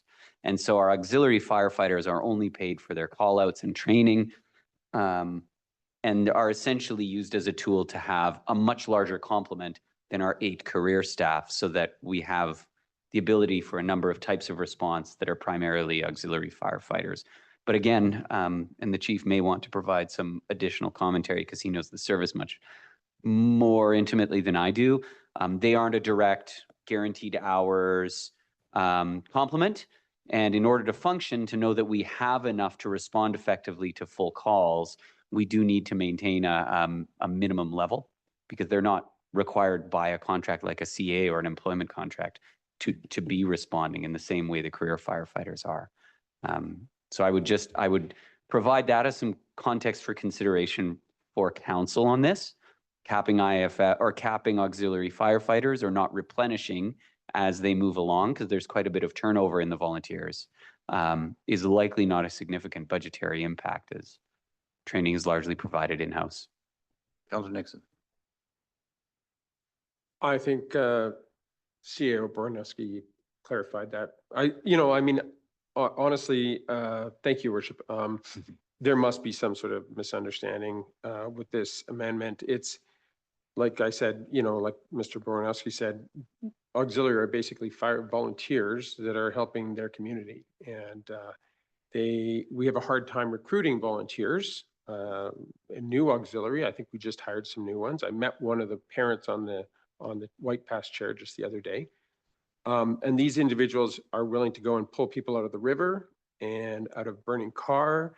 So telling our new volunteer recruits to go away would be really terrible, terrible thing for this community and for morale around the fire hall. And I do have a question for Chief Morgan. Maybe you can expand on what auxiliary fire staff add to this community and how much they cost the entire community. Thank you, through the mayor. Yeah, I find this one intriguing in that our budget for 16 auxiliary firefighter right now, last year was $65,000. We put an advertisement out for more recruits. We do pretty much every year because we lose a number every year. We wanted 8, we got 6 of 5, which have started. I asked our financial officer if we could just bump the wages a little bit because the probationary and up to 2 years are making less than minimum wage. So we increased the wages so that the budget would be around 80,000 for 2025. I can't even imagine if we told auxiliary people that want to come to be auxiliary firefighters basically volunteering their time. They're not making very much money. They're doing it because they really want to help the community. And so by turning them away, it just doesn't make any sense to me. Like Mr. Bornowski said, we need a minimum manning, and we have 8 career firefighters, but we need 15 to be on a real fire. So, you look at our last fire in Montaigne, we only had, it was during the day, so it's going to happen. We only got 4 auxiliary firefighters come out. So we didn't even meet the minimum manning. We had all of our career staff there. The more auxiliaries they have, the less overtime we're paying for a career, that's for sure. We rely on the auxiliary firefighters to handle most medical calls, motor vehicle accidents, to go along with the 1 or 2 firefighters that are on shift. And so, yeah, I can't imagine what morale would do if we said we're not taking any more auxiliary firefighters. Thank you, Chief. And so with your wage review, are they at least making minimum wage? Yeah, they are now. Okay, thank you. Councilor McIsaac. Thank you, Worship. But just while the chief is still up there, because the one thing I haven't heard mentioned is, I believe the auxiliary firefighters ultimately are the pool that we end up drawing career firefighters from as well, because they've already familiar and trained and all that sort of thing. So we would be hampering our ability potentially to do that as well by limiting that pool. Chief. To respond, yes, all of our career staff currently have been auxiliary firefighters with us. And Chief, can you give me a sense? So if are we 16 now? Did you say? Sorry. Oh, so we just got 5 more, so we're 21. Okay, we're 21. Yeah, and with another one hoping to, he had an injury, so he couldn't come to the probationary weekend. Okay, and in terms of the overall cost, like if we, except for training, and we don't have responses, which is wishful thinking, of course, a lot of motor vehicle stuff, but we're not paying them to be, So what we're doing does is, that Tuesday nights, they have training, and so they get paid, their hourly for the 2 hours of training. and I'm sorry, do they all come to the training? We'd like to see about 3/4 Okay. generally there. There's a minimum amount that you're supposed to do for the year, so pretty much everyone's covering that. And then the other way they get paid is, they have to, once they get the first responder, medical certification, they need to cover the pager for 48 hours a month as a minimum. And they get paid 1 hour for every 24 hours of coverage. So less than $1 an hour for carrying the pager for initial emergency, medical emergencies. Thank you. Councillor Adi Kelly. Thanks, Your Worship. This might be a question for Ms. Neal in her HR capacity. I'm not sure, Chief, if it's for you. How could we pay less than minimum wage? Is that actually like legal? Well, if I can, if I may. Oh, sorry, Counselor, but. Just traditionally, volunteer was considered volunteer. So some places even still have just a stipend, like there's communities in Columbia Valley, for example, they just get a stipend at the end of a year, $500 or $600, and a lot of them just donate it back to, having a Christmas party or so. So traditionally, it's volunteer has been truly volunteer, but because of the inability for, locals, urban, rural fire departments to get firefighters to volunteer, they had to do something. And so they've started to pay auxiliaries, probably mostly around $20 an hour now. Yeah. Thanks, Chief, because that just struck me as not fair, Yeah. to be honest. But honestly, the auxiliaries are not there to make money. No. I mean, there's no way you could live in Fernie by just being an auxiliary firefighter. Fair enough. Other comments, discussion? Sorry, Oh, and they're not in the union. So I don't know how that affects the ratification of a collective agreement, but they're solely volunteer. yeah, I mean, they can come and go as they please. thank you. Further discussion? Councillor Shoesmith. Thanks, Mayor Milligan. I second in the motion so that we could have this discussion. And now that it's had, I've decided which way I'll vote. So thank you very much. With that, thank you, Councillor. I will call the vote. Well, actually, if you don't mind rereading the. Your Worship, if Councillor Ramirez is happy with a friendly amendment to his motion, the recommendation is potentially that staff put a hold on recruiting any additional auxiliary fire staff and that this hold be reflected in the 2025 financial plan. You're happy with that? All those in favor? Councillor Ramirez? All those opposed? The balance. Thank you. Back to you, Councillor Ramirez. Thanks, Your Worship. This one is with respect to capital expenses. I'll read it out and if you want, I can explain why Yeah, please. why I'm dropping this motion. Be it resolved that loader, Vector, Zamboni, and sweeper replacement undergo a further comprehensive economic analysis. If unable to perform these analyses in time for 2025 financial plan to be concluded, that these capital expenses be deferred to later years when the said analyses are available. Okay, yeah, please. Yeah, the reason I'm talking about this, Your Worship, is again like, how do I put it? I don't know if we need shiny new gear when the infrastructure is crumbling. So I need to understand like how these things actually made it into capital plan, and can we defer this to later years? That's a question that I want to pose here. Thank you. I'll ask for a seconder if Councillor Shoesmith. Mr. Burdett. Thank you, Mayor Milligan. I just wanted to remind council of the purchasing process. So these, if they're approved in the budget, staff then goes and, shops around for these units. And then because all of them are over 100,000, they come back to council anyway for ultimate approval of that purchase.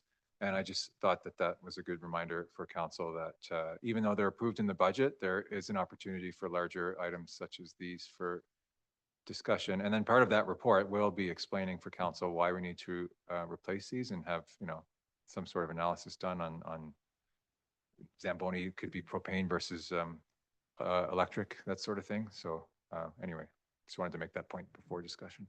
Thanks. Thank you. Councillor Audie Kelly. Thanks, your worship. CFO, would these be purchases from reserves, from reserve funds? If we were to approve them? Yes, they are budgeted out of the vehicle replacement. Further, your worship? Yeah, please.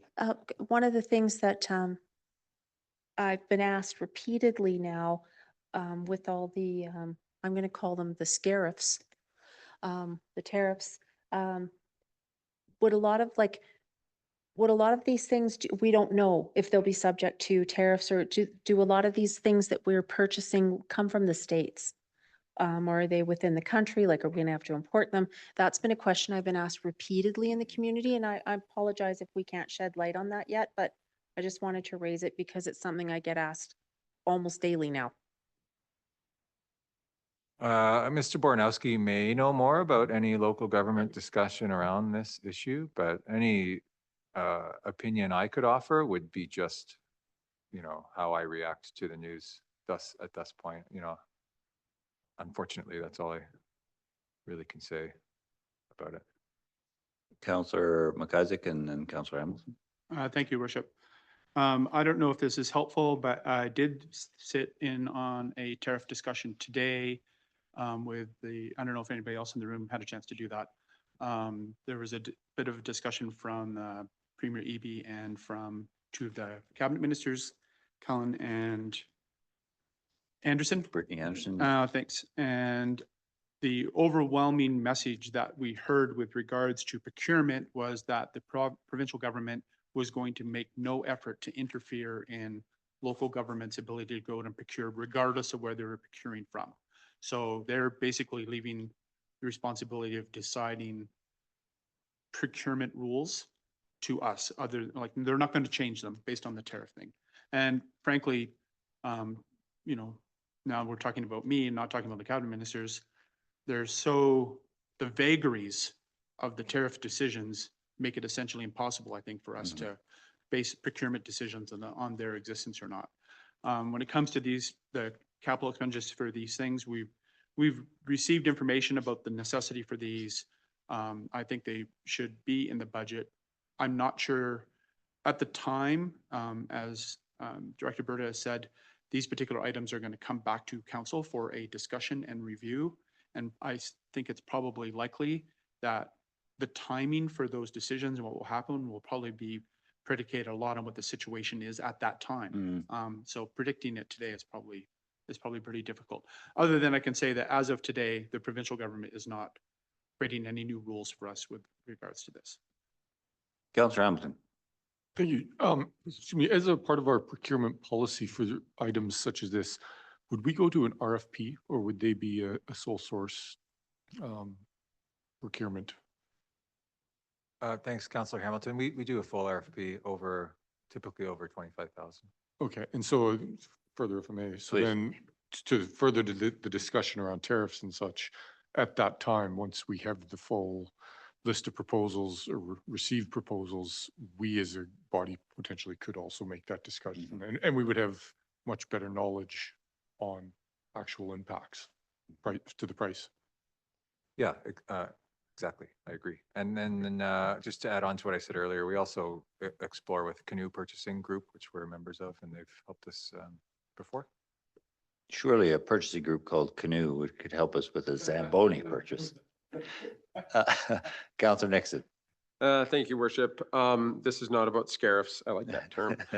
Like when I look at this amendment, let's just be honest, comprehensive economic analysis sounds fancy, but sometimes it's just another way of saying, let's think about this until it breaks down completely. Maintenance costs add up and deferring necessary replacements can be costly. It can be a costly gamble. I have lived in a community Edmonton, where we had to scrape and flood the ice by hand inside an arena, waiting for parts to come in for a Zamboni. That is not fun. So I do have a question, though. Let's say we approve this amendment and perform the economic analysis and wait until the 2026 budget to replace the equipment.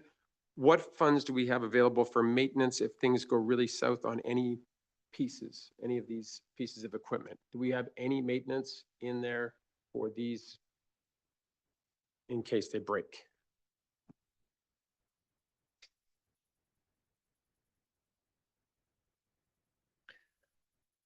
Mr. Heisler.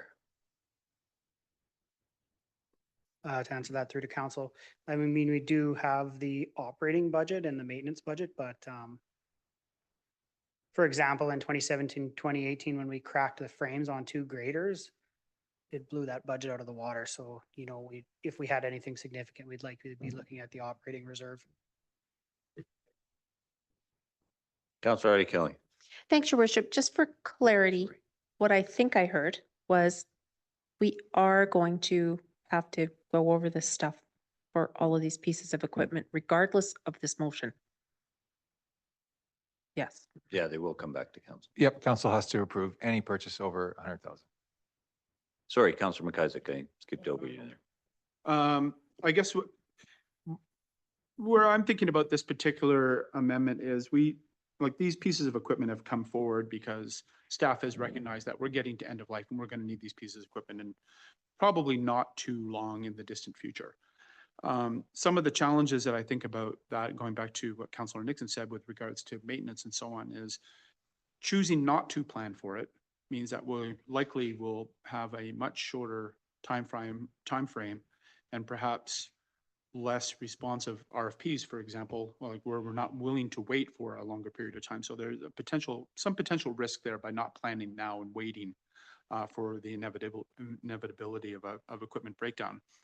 I also think too that ultimately this doesn't really change anything other than instead of planning for it today, we're just going to wait till next year and do something about it. If we don't end up actually buying the equipment, the money doesn't leave the budget. It doesn't actually cost us anything. So that doesn't really change anything. If we do need it, then it's good that we actually plan for it because then we haven't already spent the money on something else. Both of those scenarios mean it doesn't really matter if it's in the budget today. So there's no real negative impact on it being in the budget today, other than potentially if we take it out and lower the taxes, we won't have the increased money in the reserves to pay for it when it comes through next year. So this is not a win. This is not a win to just wait for something that we know is likely going to happen. This is, I'll do the Councillor Hamilton thing of broken record here is, there is very little value in trying to give today's taxpayers a small break just so we can tax tomorrow's taxpayers more. Like that, I don't see the value in that. And this one is not guaranteed to do that, but I think it increases the risk. Thank you. Further comment? I just wanted to comment that raised by Mr. Burdett, and I think it's incredibly important that these will come back to council for further discussion. We are in a very unsettled time in terms of buying power, purchasing, sourcing, et cetera. And I think having that opportunity for them to come back in shorter order versus longer term, I think is a better thing for us as a community in terms of it gives us, so we can decide in the moment what the best option is when they come back to council. And I say that not least of all because I noticed in the paper that EVR bought a Zamboni for Elkford. And it it provides us an opportunity to ask some questions about parity in communities in the Elk Valley. I also want to ask this, and I hope I'm not putting anybody in the spot by asking this question, but should we replace a Zamboni? Are we in a position to donate our old Zamboni to, for example, a not-for-profit society?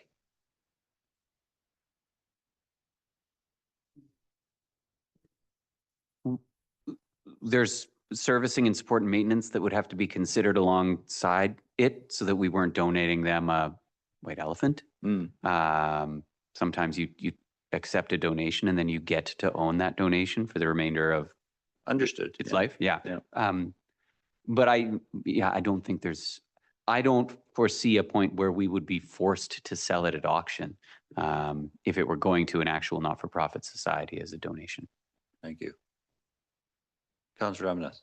Thanks, Your Worship. Are there any cash impact out of all these 4 purchases for this year? Anything hitting operating expenses at all? Thanks, Councilor Ramirez. No, unless you didn't purchase them and then reduced your contribution to reserve, which I think Councilor McIsaac touched on earlier as being risky. And then it would just, you would earn a little more interest by keeping that money in the reserve longer, but it wouldn't affect the operational budget tax rate increase. Thank you, Mr. Burdick. Councillor Smith. Thanks, Mayor Milligan. I liked your thing about the Zamboni. That's wondrous. We're talking about the second half of this motion here a lot, that deferred to later years.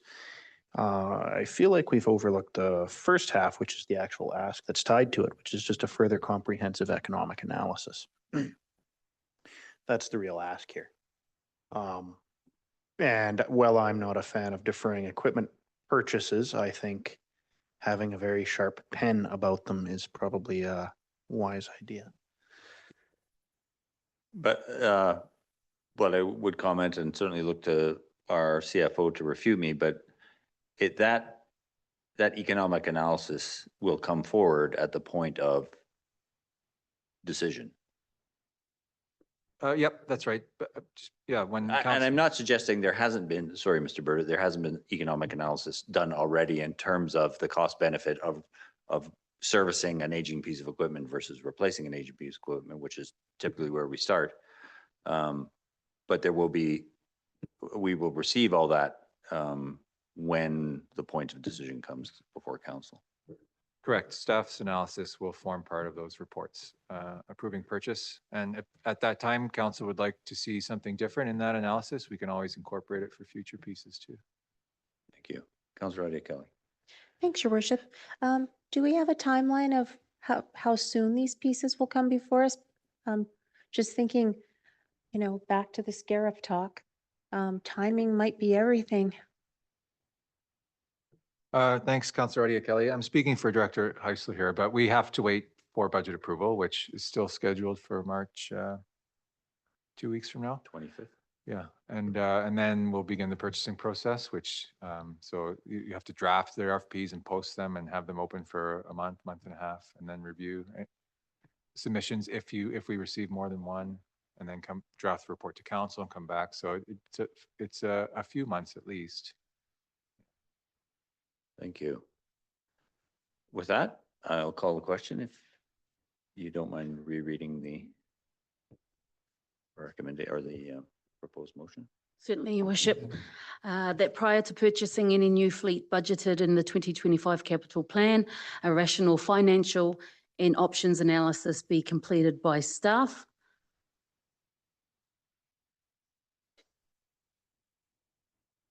And that staff should bring back a report to a future meeting. Does that work? I looked at Councillor Ramirez. Or do you want to discuss the deferment? Sorry, I would note, if you're considering an amendment, I think specifically you were looking at these 3 purchases specifically, and with a mover and a seconder already, it's either a motion to modify or a very friendly minor amendment, or we should call specifically what was moved or seconded. Yeah. Okay. Yeah, I think that makes sense to me. Do you mind reading it again, Councillor Ramirez? Not at all, Your Worship. What I said was, be it resolved that loader, tractor, Zamboni, and sweeper replacements undergo a further comprehensive economic analysis. If unable to perform these analyses in time for 2025 financial plan, that these capital expenses be deferred to later years when the said analyses are available. And so that was moved by yourself and seconded by Councillor Shoesmith. With that, I will call the vote. All those in favor? Councillor Ramirez and Councillor Shoesmith. All those opposed? Myself, Councillor McIsaac, Councillor Hamilton, Councillor Nixon and Councillor Audia Kelly. Thank you. Sorry, Councillor Ramas, how many more do we have? Okay, are you amenable to taking a short recess? Okay. I didn't want to break your flow. With that, we'll take a 10-minute recess and return at that point. Thank you, everybody. Can you set that for 10 minutes?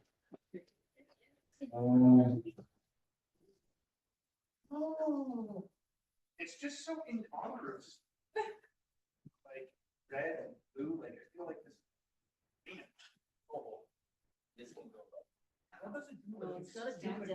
It counts down to the countdown.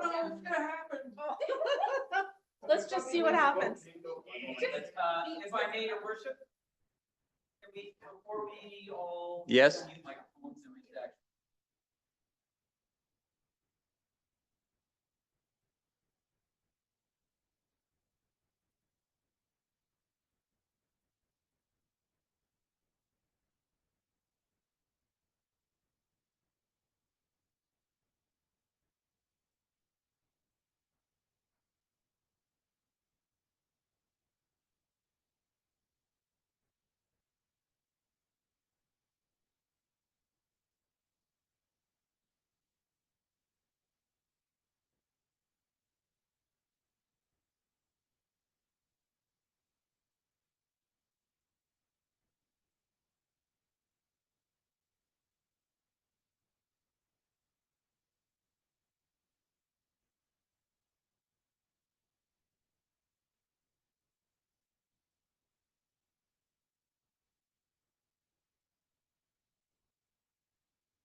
Whenever you're ready, Ms. Fetzko.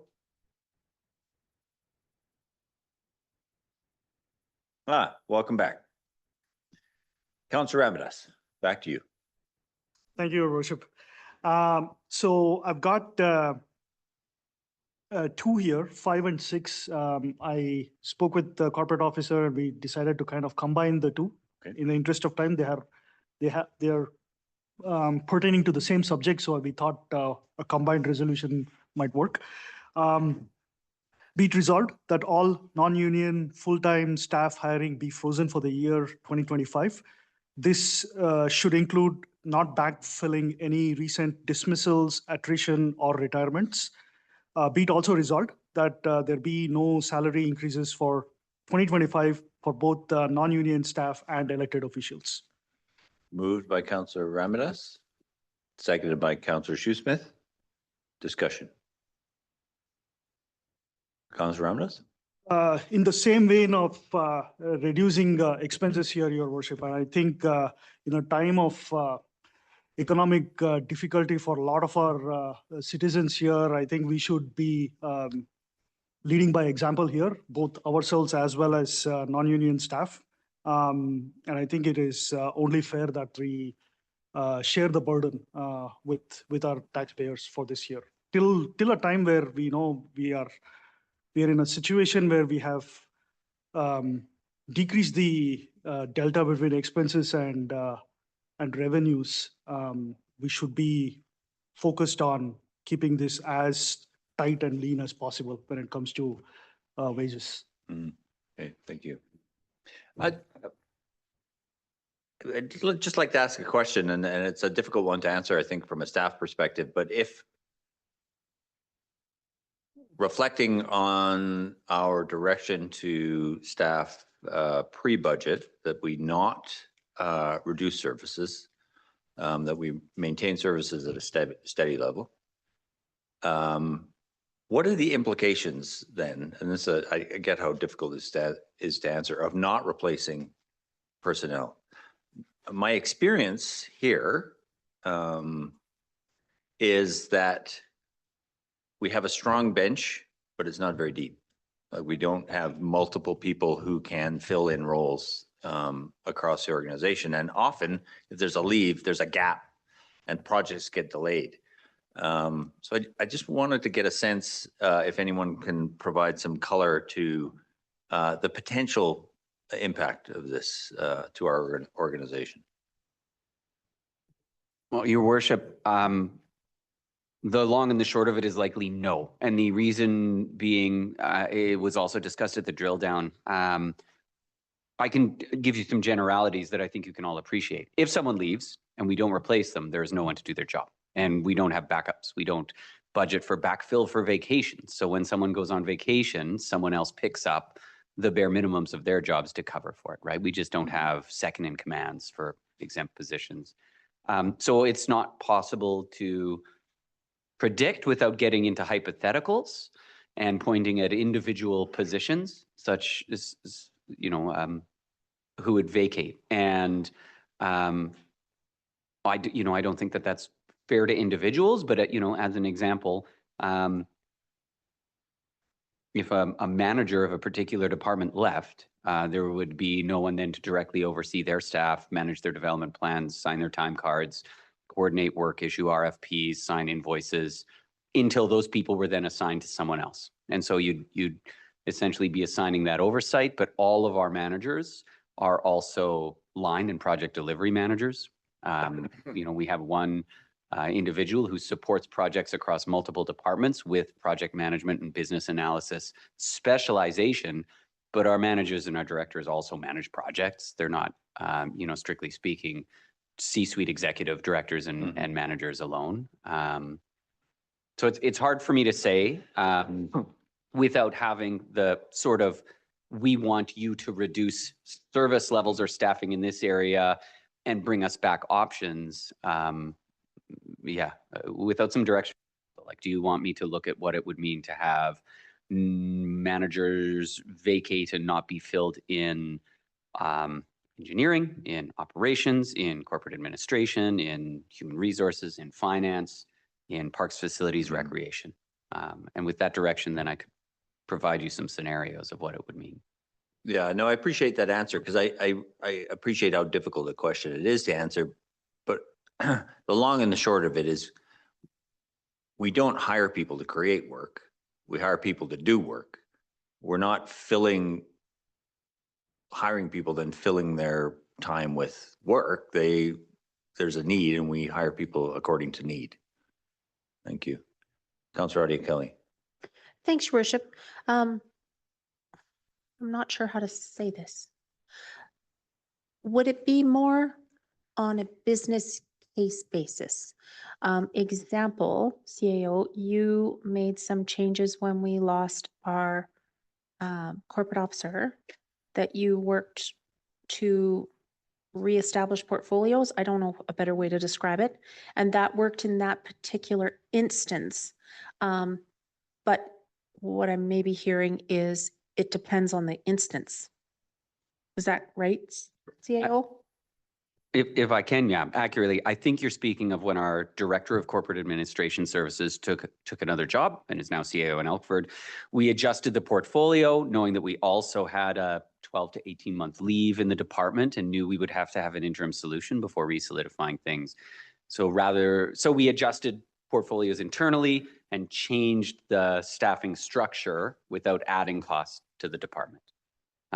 Yes.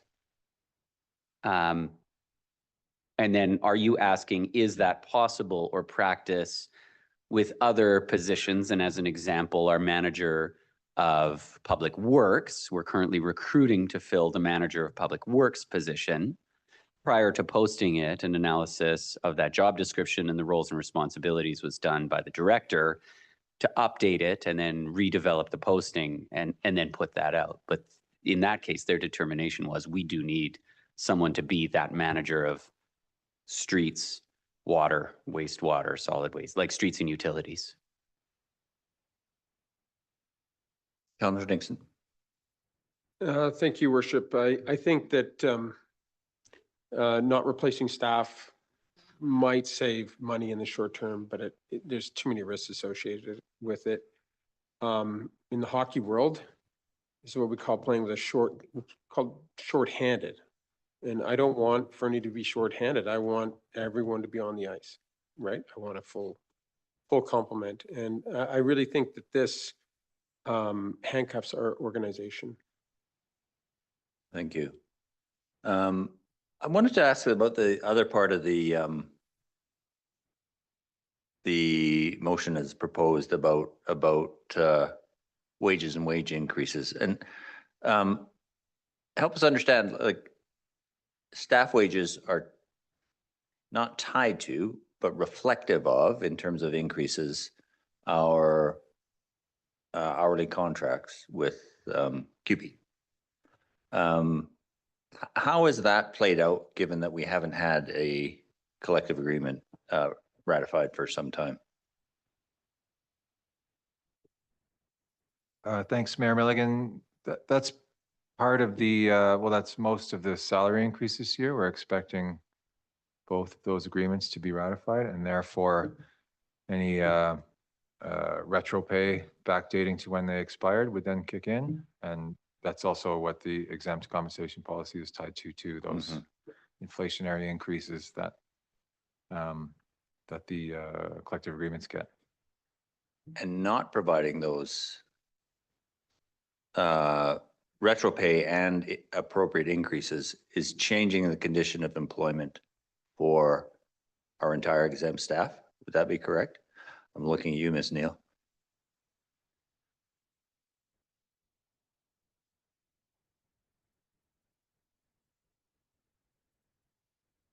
If I may, counsel, so the exempt staff, correct, wages haven't been adjusted since spring of 2023 when the last QP agreement increase happened, because that's the last percentage that we have that's formalized and finalized. And so the calculation of the hourly rate for the exempt team is the same as it was there, with the exception of people who have had their contracts amended because they've changed roles or responsibilities significantly and renegotiated contract. The retro pay for time that they've worked under council's policy that sets the specifics of their compensation, as an organization, we're obliged to provide. Any future increases by council resolution, that's a council policy that council can amend. And so if the resolution was that there be no salary increases for 2025, I would then bring back a corresponding report to council to consider amending that policy. But just as your unionized employees have contracts, although theirs are collective, it's a contract, your exempt employees have contracts. And that policy has governed their legal expectation to pay for the past couple of years where their salaries haven't been adjusted. So there's a blend, but moving forward, council has that policy to say that there'd be no salary increases, and we would then bring forward the policy to amend that to enable it as an enabling action. I just asked that question because I am always cognizant and cautious about unintended consequences of moving in one direction or another that could put us in legal jeopardy if we make a decision that isn't consistent with policy at this juncture. Councillor McIsaac. Thank you, Richard. Just a clarifying question. Make sure I heard this correctly. Our exempt staff haven't received pay increases since 2023? Just with respect to what Mr. Bornowski was saying, inflationary increases, yes. But then council remembers that the somewhat newly adopted exempt compensation policy does have steps also in there for certain positions that were identified by reviewing the 21 comparative municipalities. There were positions that were below the median target, which council wanted to work towards that median target. So there are certain positions that get barring successful performance review, get a step increase every year. So inflationary increase, yes, since 2023, but there's some positions that are below that median target that do get the step increases. So, that is an option to freeze for this year. In terms of the math, I'm not prepared tonight with that, and that would take it's not just a simple percentage math. There's it depends on the position, and so it would delay reading of the bylaw if that's a direction council wanted to go, which is okay. There's time for that. But if the risk of delaying a budget bylaw too much is that we miss our May 15th deadline, which some of council will remember we used to miss it in 2020 and 2019 and 2018, and that reflects poorly on our reputation with the province and reflects poorly on our chances of getting grants, because they say if they can't get their reports in on time, then why can we give them a grant? So that's hard to quantify, but that's a risk I needed to bring up at some point here with delaying. Yeah, thank you, Mr. Burdett. Councillor Audie Kelly and then Councillor Ramadas. Thanks, CFO. One of the things that it may have been discussed in our other budget meetings, but that I was wondering when I was going back through, you mentioned the increases. You've projected increases, I'm sure, based on some evidentiary metrics. But what if we're short? Because is it about 453,000? Have I got that right, CFO? What if it turns out that we pass that, but down the road it's actually 575? Is that a budget amendment then, after the fact? Thanks, Councillor Audie Kelly. I think it's around 420, 453 might have been in one of the first version numbers. And then we also have an amount coming out of our financial stability operating reserve to help offset any overage, which might result in the wage increase being higher than I think it is, or the retro being a little bigger, like a little longer. So there's a little amount in there in the budget to cover any overage if needed. It might not be needed. And then if we go over both this tax increase and the amount that we've got set aside there, then yes, it will have to come back before council But there's definitely some room, I think, with the financial stability operating reserve to cover any massive increase that I didn't account for in my math. Once again, highlighting the value of reserves. Councillor Ramirez. Thanks, Your Worship. First and second reading, the whole intent here is if we have sober second thought and bring it to the table. So your comment about, this getting delayed just because staff has to do more analysis probably is not a valid pushback. So I just want to let you know that. Yeah, and I appreciate that comment. And I wasn't suggesting that it was, I mean, how we got here in the first place is the guidelines that we approved in October, November.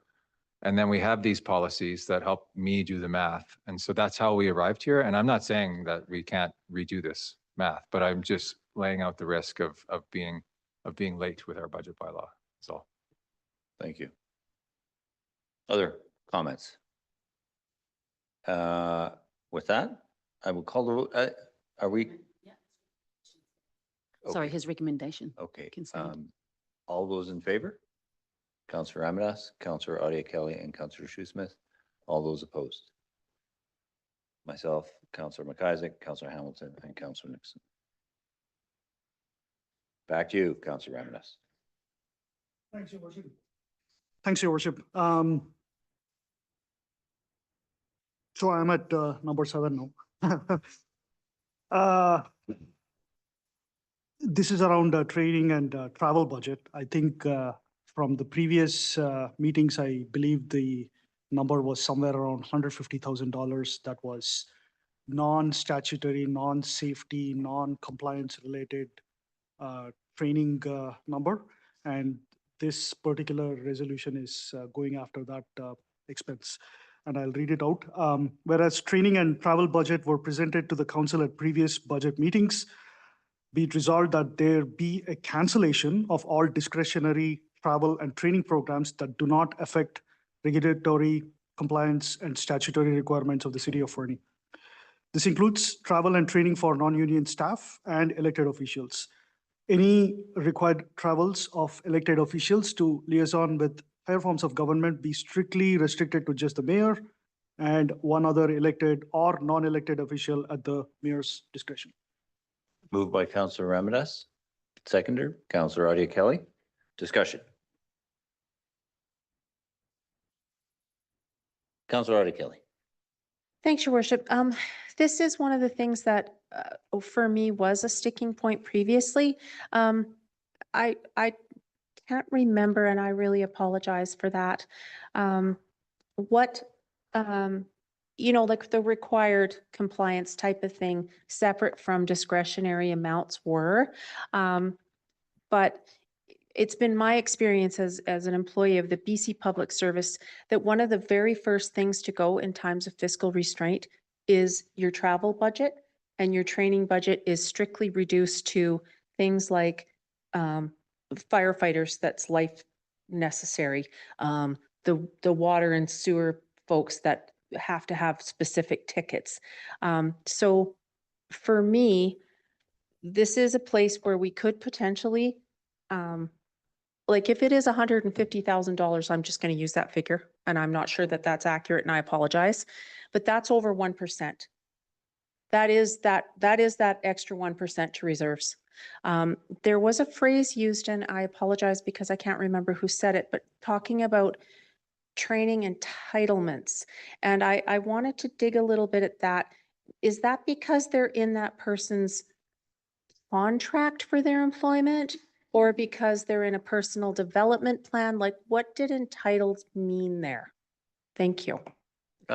Before you answer that question, can we get an accurate number on the travel and training the budget line item, or is it woven throughout the budget and as such will take a bit of time? Just in total? Yeah. Yep. What's the number? Sorry. Oh, Stand by. okay. You sounded so definitive. I thought you were looking at it. nature of the question. Do you have that number? Yeah, another question. Fair. If I may, Yeah, please.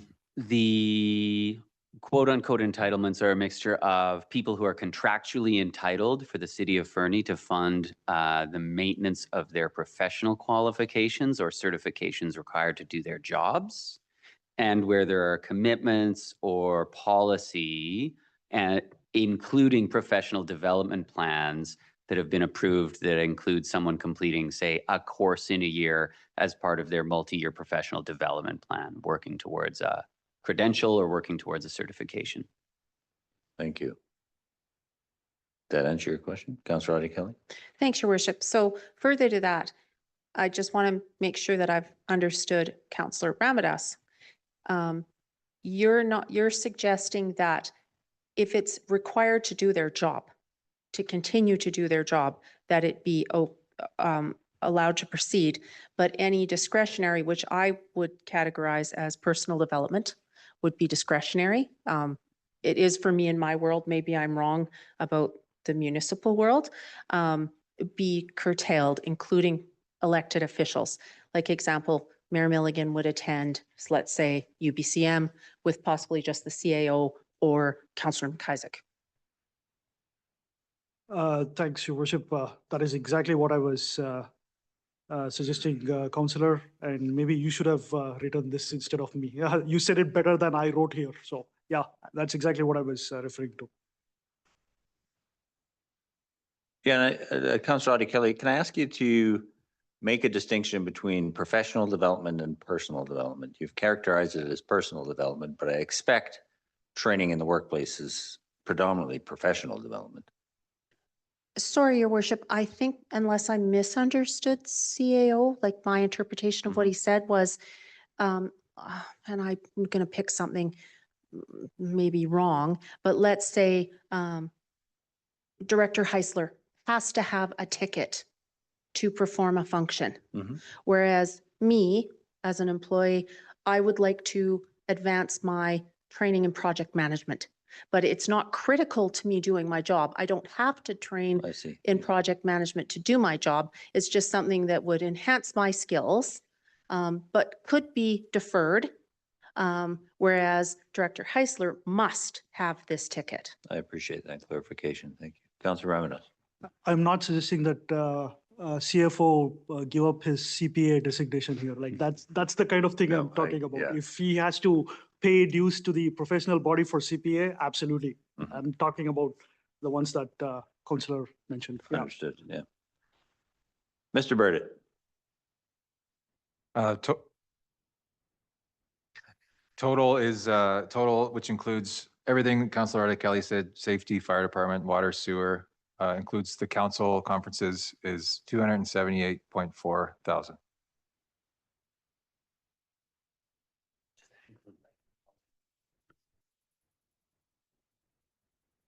Councillor Audie Kelly. Thanks, Your Worship. CFO, is there any way to break that down into what's discretionary versus what is required for folks to do their work? Thanks, Councillor Audie Kelly. There is, but probably not this evening. It would take a bit of time to separate that out.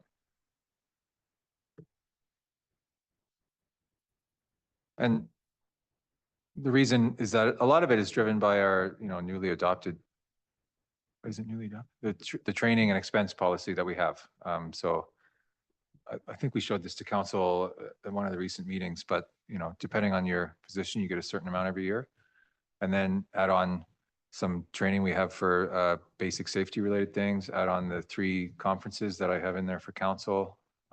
That's like the gist of how it gets populated, but within those positions, some of those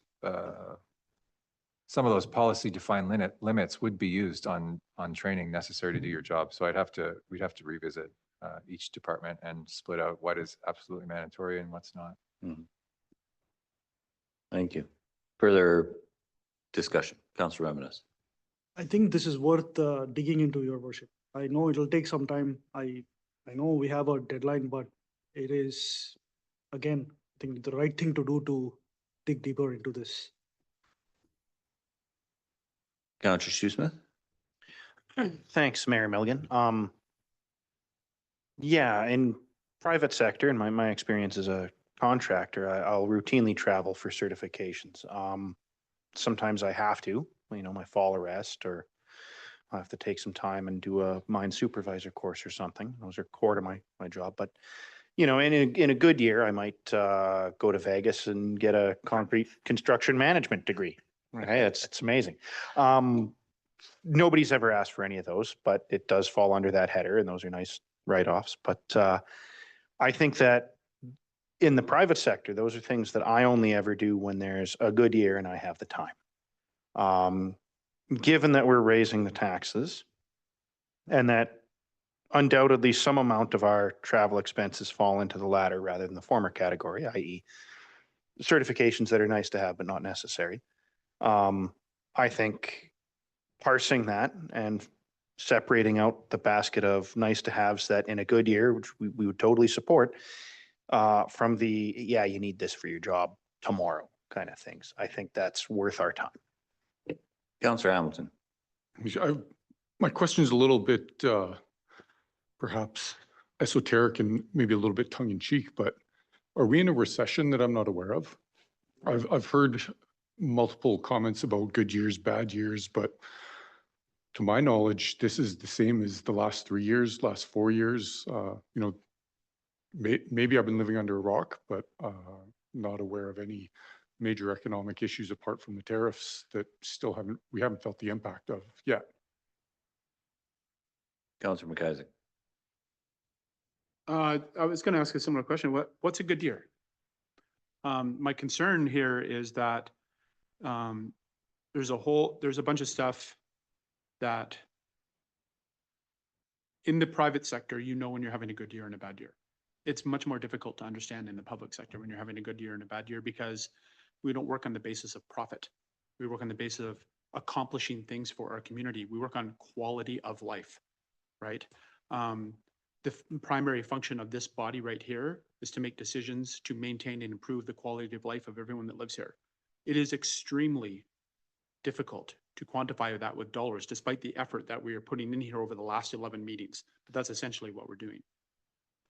The vast majority, I assure you, when we dive into that, we're going to find out that the vast majority of the money that's in that $278,000 is mandatory.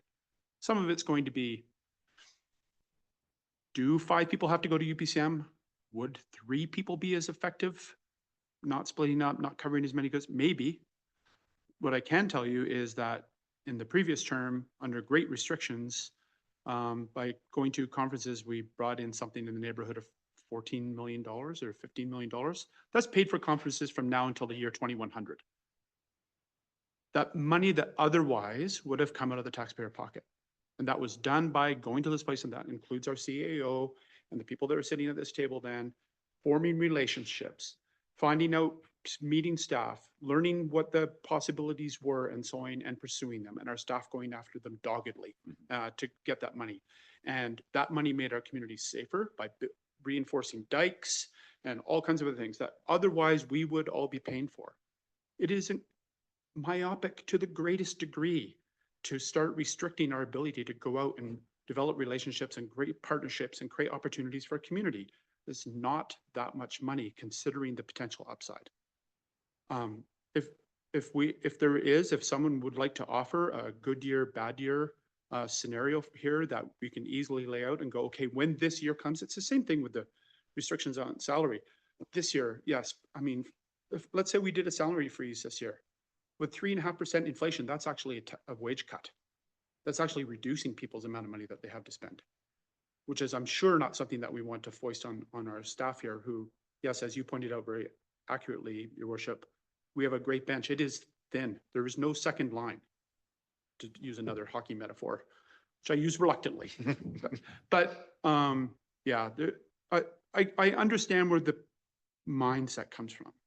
This idea of, can we look around and find any thread that is hanging off the sweater that we can trim? But as I learned with a wool sweater, you don't clip the one that's hanging, because then the whole thing unravels. It's all one piece of yarn. I didn't know that before. I don't know why I didn't know that, but so don't do that. Sorry, I'm drifting off there. But But these things are, it's relevant in the sense that training and improvement for staff, for opportunities for council, for opportunities, they're all tied together. Not saying we can't restrict them, but we restrict them at our peril. Thank you. Councilor Ramirez. Was I in the queue, Your You Worship? Okay, Yeah. sorry. I was about to say something. Do you want me to come back? No, I think I know what I want to say. I know there is no recession, but it is about those people who have houses in Fernie that are paying taxes 8% year on year. We work for them. I am talking about them. So this is not some esoteric question. This is people's money out of the pocket for that. I don't know, like someone with limited income living in a $1 million house and they have nowhere to go. That's the people we work for. That's our primary responsibility. They put us in the office here and we got to be doing this work. Councilor Shoesmith. Thank you, Mayor Milligan. Good year, bad year. I think the metric is the status of our services and the status of the tax rate. I think that when the tax rate is exceeding the rate of inflation consistently, I think that should raise eyebrows. It's doing so for very good reasons, I might add. I think we're in a very inflationary environment, like higher than the stated number on the CPI, but I mean, all of this just puts further pressure on the taxpayer. I think it behooves us to go above and beyond to make sure that we're not spending any money that we don't need to spend right now. And I use that word need seriously in that I know we have multiple projects that the town needs that are going to cost 7, 8, 9, 10, 20, 30 million. Every dime we save now is hopefully going into reserves or into taxpayers' pockets. Both of those places, I think, are good places. It's not, I'm sure we may not be in a technical recession, but I'll tell you, a lot of people are sure feeling a lot of pain financially right now. And we're a tiny little piece of that, but we are a piece of that. Councilor Rodney Kelly. Thanks, Your Worship. I've been accused of making a general statement, so I'm going to be really specific. In my experience, working for the BC Public Service for 26 years, which I think says something, one of the very first things, and I'm going to repeat this like a broken record, that they do look at are travel budgets, expense budgets, training budgets. I do think it would be a decent exercise because 278,000, unless I calculated it incorrectly, is 2.94% of tax. So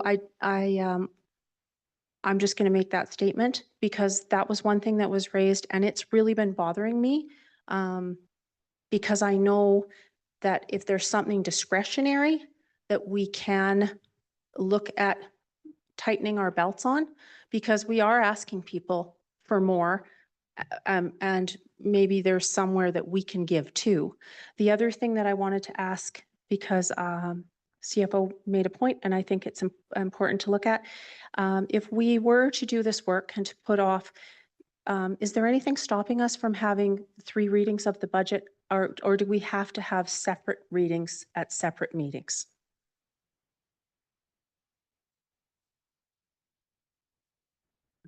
I would look to the corporate officer. I just think back of my discussions with Mr. McConnell, and because I asked this question a few years ago, and I mean, the general consensus around budget is to give a proper amount of time in between readings for, to have second thoughts or cold feet, or, give a little more time for public input. But I don't think, unless corporate officer would correct me, that there's anything stopping us from doing 3 in a row for the budget. Not in the corporate, the community charter currently. Yeah. The first reading is to introduce the table. The second reading is to discuss and debate, which is what we're doing. We then make amendments, should that be the case. And then we bring it back for a third reading. We do adoption as our final at a separate meeting. So effectively, we could have 3 meetings or 4.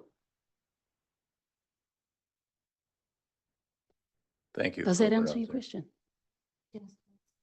Yeah, no, I appreciate it. This item, actually, it feels a lot to me like the last item. And I'm, insofar as this, for me, is about the quality of employment we provide for a lot of employees. And to Councillor McIsaac's comment about we don't have a second line. And I think to the extent that we can, we want to keep our employees, because we've discovered they're difficult to replace. They're difficult to replace in this environment because we live in a very expensive community. We want to keep people satisfied. And part of that satisfaction is keep them well-trained, provide opportunities for them to see succession, to see the opportunity to move into positions that they're not currently in, and take advantage of openings that come along. I feel like this is very much coupled with the conditions of employment that we provide to our employees. And I get it. Like it feels like an easy target, but I don't think it is. I think it has long-term ramifications in terms of what we do in the workplace. And I was in a corporate environment for many years, and it was the first thing that was gone, was training and travel. But to me, I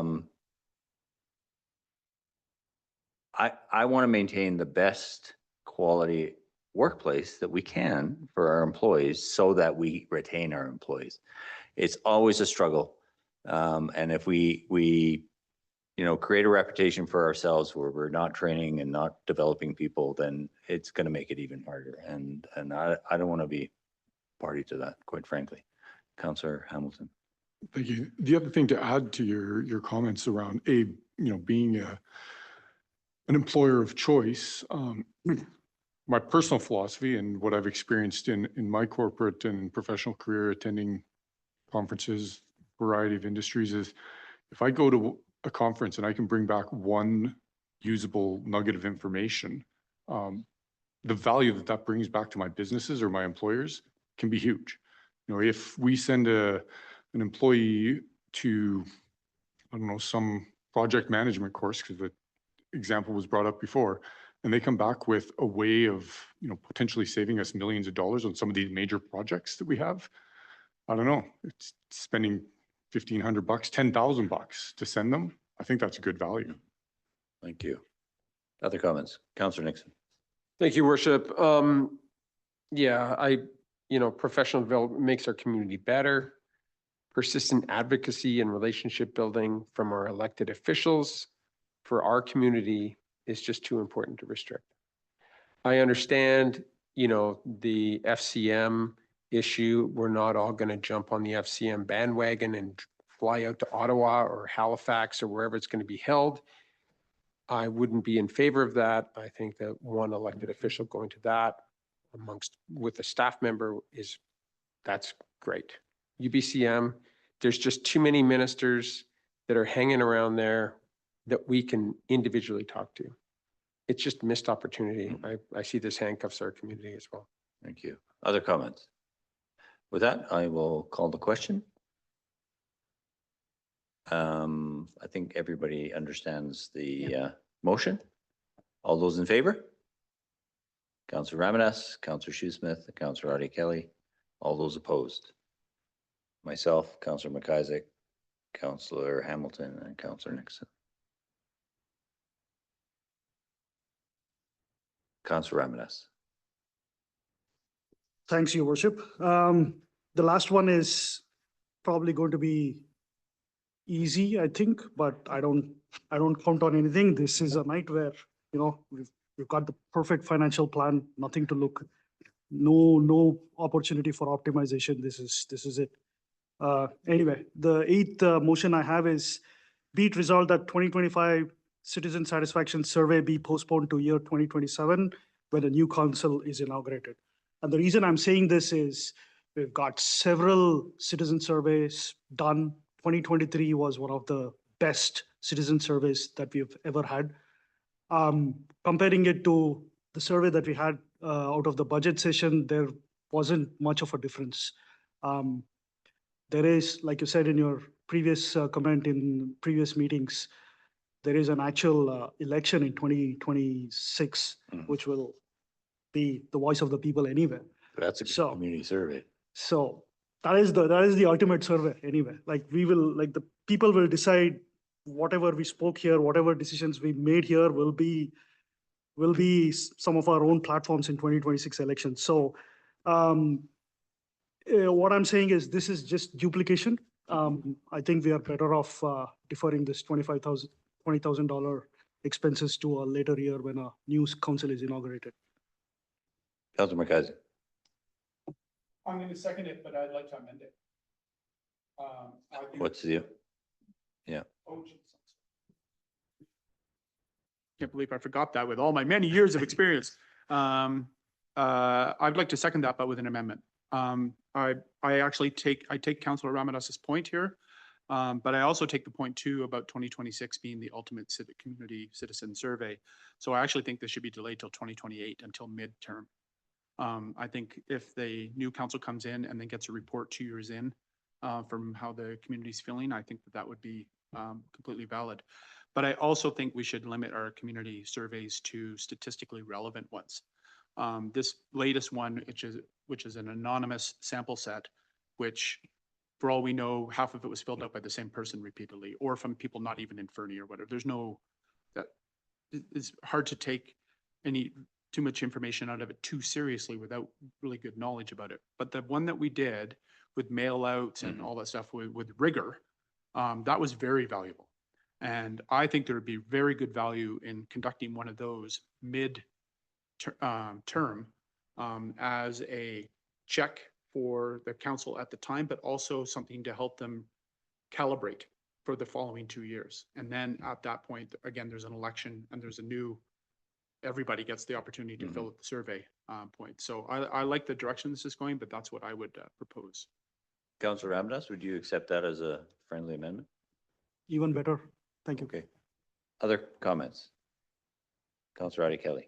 One of the things that I would like to see us do, and I have no idea of the cost of it. I like the approach that Cranbrook took to their budget strategy, which was they took in the fall a random sample of Cranbrook residents, 1,600 people to be precise, out of their population. And they told them, they sent them a statistically valid survey. At the same time, they also conducted a public opinion poll like we did on Let's Talk. With the results of that survey, that was going to inform their budget decisions, and how they approached it, which is maybe something food for thought for us, was Cranbrook Council said, okay, we're staring down an 8.59% tax increase if we were to keep going with all the services that we currently have. What we would like to see is a 5% tax increase, which is going to cause us to delete $1.3 million from our budget, be it capital, be it whatever, right? So what they did was they said to the people, both on a public opinion basis and on a statistically valid basis, what would you do to make up that 1.3? Or do you want to pay 8.59 and keep going? So to me, rather than maybe that full-fledged survey, and maybe in comparison, and I'm just pulling this out here, I think there are around 24,000 people. I might be wrong. We're at 6. Maybe for us, we send that to 400 people. I have no idea of what that would be in terms of cost. And then my understanding is these surveys would be conducted in the fall of the year. So I don't know if that's how it would be going forward. But I just wanted to throw that out there because I thought that that was quite a good strategy by Cranbrook. So the question I would ask is, are you suggesting we budget for that in 2025? I don't know that I don't know how much it would affect the budget that we already have. for the survey. So I'm just throwing that out there as maybe it would reduce the cost, but there would still be some cost. I don't know. It might be just the same amount of work and perhaps Manager Rhodes would have a better idea, but Councillor Ramirez? Thanks, Your Worship. Counselor, what problem are you trying to solve here? That's what I don't understand. well, the problem that we're trying to solve right now, actually, Counselor, do people want, okay, in our last survey, I'm going to repeat these results and correct me if I'm wrong, but I think I've got them. 47% of the survey respondents said only inflationary tax increases, which I understand that our city inflationary rate is actually higher. It's 4. It isn't 3. I'm looking at CFO. Sorry, are we referring to the budget survey or are we referring to the community? So the satisfaction community satisfaction survey that we already ran, because Councillor Ramadas is asking me what problem I'm trying to solve with my suggestion. So 47% of the respondents to that survey said maintain services and tax us at a inflationary rate. Okay, so just so the community is aware, CPI and our inflationary rate are not the same. I believe ours is more like 4 this year.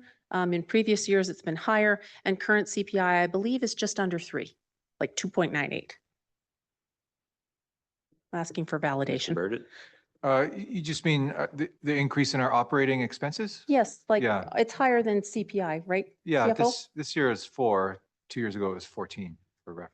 Okay, so speculating from that, 47% of the respondents to that survey thought we should have a 4% tax increase this year and maintain all the services we currently provide.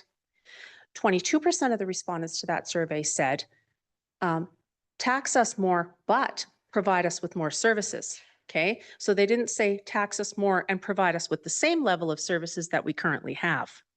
And 9% of the respondents to that survey said lower taxes. I do not recall, but I do not believe they wanted us to cut services. I think they just wanted us to lower taxes. I think I've got those results memorized properly. So what I'm trying to solve is by saying, instead of having that full-fledged same survey that we held, maybe we drill it down. If you want an inflationary tax increase and CFO tells us that our city inflationary tax increase for next year's budget is, I'm going to make up a number, 5. So therefore, we want to have a 5% tax increase because most of our citizens that responded said they wanted to have that as a target. Then what is our shortfall going to be? Maybe our tax rate next year is going to be 9, and I'm picking just whole numbers because it's easier.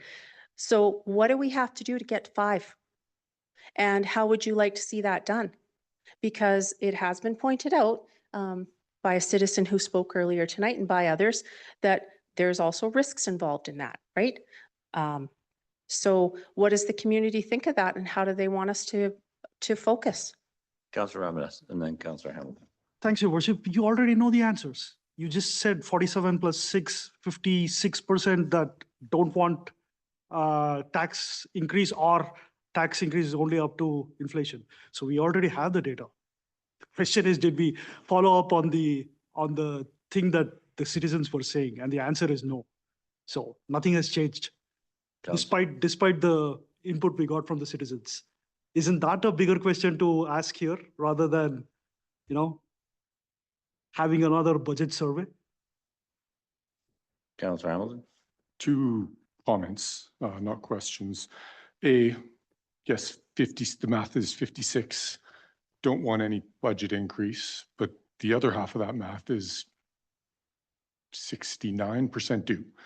The other comment is, we ran that statistically valid citizen satisfaction survey because we were asked by the community in the last election. It was kind of platform for this term of better public engagement, getting better data from the community. If we're suddenly not wanting more data, I'm at a loss for what's changed. Yeah, I don't know that anybody's asking for no more data. I mean, Councillor McIsaac, I'm struggling here. Yeah, what I think you're about to say and what I was thinking as Councillor Hamilton was making his comment was, I actually don't think it's a quantity problem, it's a timing issue. Mhm. So it's not so much about whether or not we want community input, we absolutely do. It's more a case about when are we going to get community input that is most valuable to council's decision-making, and how do we do it for like a reasonable price and still encapsulate everybody's wishes. And that was why I was proposing that if we do a statistically valid one, we do it midterm. And that way the new council has some inclination from the community of how they've been doing, and maybe some recalibrating from changes they might want to make for the next 2 years. And then ultimately the vote is the grand input that we can take from. So I think doing a statistically valid survey to collect that information every 4 years in between is probably sufficient. So I don't think it's a quantity of information or communication. And of course, it only represents one form of communication to and from the community. I just think it's more about when is the best timing to do it. Yeah, no, that's exactly what I was going to say. And I want to just reflect on Councillor Artie Kelly's comments about Cranbrook, and I don't disagree that that would be potentially useful, but I would prefer to understand before we embark or commit to something, like what was Cranbrook's experience with that? Like what did they, because they haven't resolved their tax issue for 2025. So I'd be curious to sit down with them and have a debrief and understand what worked, what didn't, and did it drive, what did it derive in the end? Actually, Your Worship, thanks, because that's exactly what I would like to see us do. So hence my slight hesitation in completely cutting this out of the budget. Although, as previously discussed, we can always do a budget amendment. Mhm. So you. that could be a complete way to go about it, because if they didn't find it useful, chances are we may have a similar experience. Yeah, and probably a lot of that information we could gather anecdotally or in conversation with them. Councillor Nixon. Thank you, Your Worship. Yeah, I kind of like the surveys, but at the same time, I do agree. Maybe we should be having one in 2028. If we do take this out, why don't we use that piece of software that I was talking about earlier in the year called Balancing Act that everybody didn't like, that would tell everybody.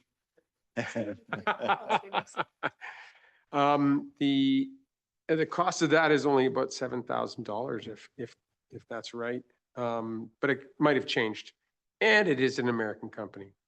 Those are my two bets. Thank you. Councillor McIsaac. Thank you, Worship. I guess the comment I wanted to make about the information about the Cranbrook survey is not dissimilar to the comments that I've made about our budget making process here. Is if they went to the community and said what tax rate you want, that's a dumb question. No, there isn't anybody out there who's going to say, oh, please do 14. Even though 2 years ago, if we had followed inflationary process for the community, we would have had a 14% tax increase. We didn't do that. Last year, we also didn't make that inflation level. And this year, we're finally over. We're still playing catch up from not hitting the inflation from 2 years ago. So the question, the reality is the tax rate represents the decisions that were made about services and amenities and staffing and all those types of things. It is the result of the question. It is not the question. Asking people, is 4% better than 5%? Of course, everyone's going to agree with that. Who's going to say 4% is not better? Who's going to say 3% isn't better? Why don't we get to where we're at -5 and we're writing everybody checks and sending them money like they've done in Ontario and Alberta? I mean, it is not a good goal. It's a terrible goal. Because the sacrifice to hand out money to largely a population that doesn't need an extra $20 a month is poor sidewalks, inability to clear windrows for seniors, playground equipment that's breaking down, fire trucks that don't get replaced, and on and on and on it goes. The money isn't being wasted. It's providing quality of life. The question that should be being asked of the population is, what are the things that are important to the quality of your life that the community is providing that you cannot live without? What do you need? And when we know what those things are, we figure out how much they cost. That's the process. And so some of those things we're going to have to say no to because we know everybody can't deal with a 20% tax increase, even though they want the sun and the moon and the stars. But that's why we're sitting here, is to make the choices about what's important. But that's what the question to the community is, what is important to you, not how much money do you want to spend? Thank you. I'll make this the last comment, then I'll call the vote on the amended. Sorry, and I may not have explained it very well. I believe council's goal was the 5%, and I may have misunderstood Cranbrook's direction there, but I think that was the way it went, not asking the community, what tax rate do you feel like paying, I think that's correct. I think I'm glad I wasn't calling Cranbrook dumb then. right? So to, not With to that- malign Cranbrook. Yeah, with that, I will call the vote on the amended motion. That the Do you motion mind? be amended to be delayed until 2028. You're pointing, sorry. Sorry, I thought our CEO had seen that. It's nuanced to the conversation, and I apologize if it's delaying your calling of the question. Our inflationary operating increase was 2.83%, less than CPI this year. We reduced our operating expense growth below CPI. It is larger than that because historically there has been no money to replace buildings until after they've failed.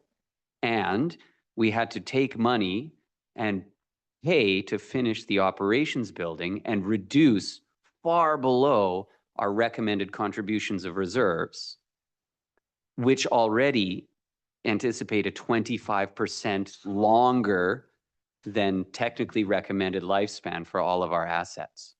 And so that gap was closed because as we got up to full staffing, which had not been budgeted accurately historically, largely in recreation, but as we got up to staffing to enable the service level, we used the remainder of a COVID recovery grant to fund that and then enabled a closer to recommended baseline investment into the reserves.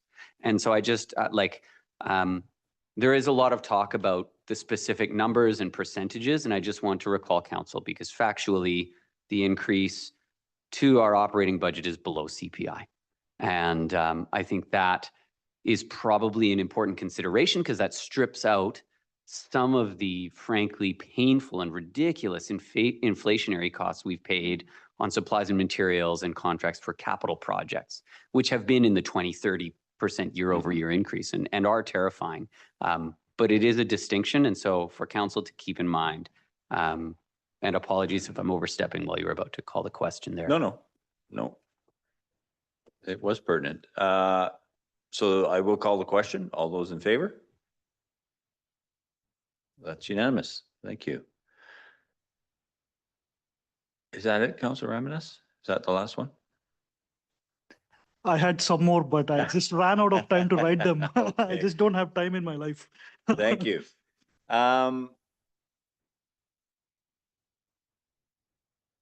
So with that, Mr. Burdett, where does that put us in terms of the staff recommendation for the 5-year financial plan? I want to bring up my slides again, please. Absolutely. And I will also lean on the corporate officer here as to what the process is. So with that last motion being passed, the transfers from reserve funds in the bylaw that's in your agenda will decrease in 2025, 2027 by 20,000 and will increase in 2028 by 20,000. It's also currently in 2029, but there was no discussion about that, so that'll remain the same. And then the capital expenditures will go down by the same amount for 25 and 27 and increase in 28 by 20,000. So I guess in terms of process, I don't know if I need to amend this spreadsheet and then bring it back up for first, second readings, or if I can bring back the amended spreadsheet for the third reading. Just not sure on the process here. corporate officer. Your worship, can I take a 5-minute recess to figure Of this course, out? absolutely. The proper Yeah. way forward. Thank you.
Ready? Ms. Fesco, whenever you're ready. No problem.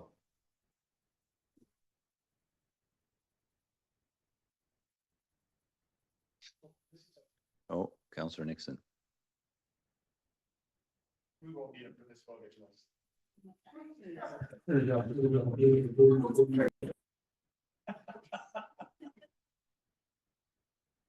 Was that you, youth counselor?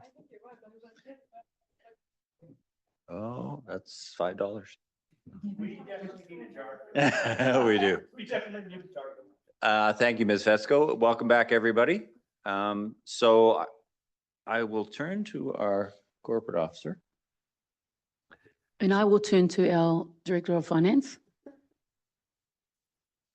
If I can, as you've amended the motion, Yeah. the resolution that to call the question on is that the financial plan as amended be given first and second reading. But before we do that, I'll have the Director of Finance provide the visual of the Oh, changes so okay. you can see Yeah, them thank you. explicitly. Appreciate that. Thank you. This screen, oh boy, is this is the bylaw as it is in your agenda on page 38, I believe. And I've made changes. I'll make this even bigger. I've just made changes to this row for these 3 years. So this is 20,000 less, that's 20,000 less, that's 20,000 more. And then down here, capital expenditures is 20 less. This year is 20 less, and this year is 20 more. Those are the changes to the bylaw on page 37. Thank you, Mr. Burdett. So with that, we can look at the recommendation. Staff recommendation is that the 5-year financial plan 2025 to 2029, bylaw number 2527 2025, as amended, be given first and second readings. All those in favor?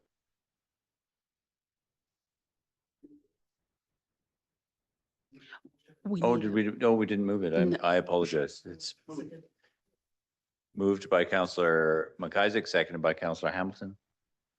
Any just further discussion? All those in favor? So myself, Councillor McIsaac, Councillor Hamilton, Councillor Nixon. And all those opposed, Councillor Ramadas, Councillor Shoesmith, and Councillor Audia Kelly.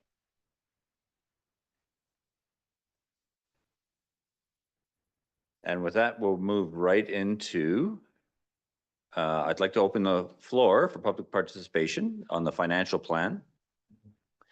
A speaker who wishes to take part in public consultation to the financial plan by electronic means must have their proper name as their display name for participation and must make their video feed accessible to be viewed by all in attendance. Speakers shall address all comments through the presiding member, that's me. Speakers shall restrict their remarks to the proposed financial plan. No material, including digital and printed materials, will be accepted for this part of the consultation, and persons wishing to provide digital or printed materials are encouraged to do so through letstalkfernie.ca or via email at letstalk@fernie.ca. A speaker may address the meeting for a maximum of 3 minutes. And so I'll look to the floor and see if anyone would like to speak. Welcome. If you can provide your name and your civic address, please. You do. Turn the microphone on. Thank you. I'm Rosie Francis and my address is 822 4th Avenue. I've lived here for around 8 years and I'm now a Canadian resident, which I'm very proud of, but I've heavily got into the council meetings and started following along and going to the council cafes, and everything that you've provided has been fantastic. And I am just really disappointed that a lot of comments have been received for you guys that haven't been following along by meetings or following procedure to email you guys, because every time I have emailed you guys, I've had a response. Might not always be something that I'm looking forward to reading, but you've always given me a reason and I'm very grateful for that. So thank you for all that you're doing. I think you guys are working really hard and I can see that this is not an easy process at all. So thank you. Thank you, Ms. Francis. Appreciate it. And then I'll look to Ms. Fetzko and see if anybody online has indicated. Seeing no one, thank you. With that, I'll turn to our corporate officer and sorry, Councillor Ramadas. Thanks, Your Worship. I really like this this piece here that we have incorporated into the agenda. Like, is this new? Like, No, there's always public input I, piece associated with the financial with the plan. exact same language? I can't remember. Was it? It is, yeah. In fact, I think we actually need to update it a bit because it strictly references electronic, but Oh, yeah. yeah, But regardless, it's well thought out. I like this. I agree. Yeah. Yeah, thank you. I'll turn to our corporate officer. I think we're going to ask for a resolution to extend because we have a bit of business yet. We are, I understand, going to potentially bump one piece from the agenda, but we have some weighty items yet to discuss.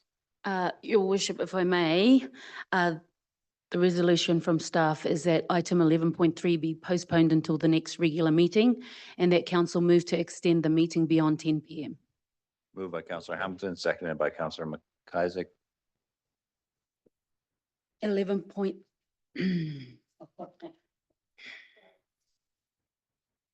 My apologies. Let me say that again. That item 11.2 be postponed until the next regular meeting and that council move to extend the meeting beyond 10 PM. And just for clarity,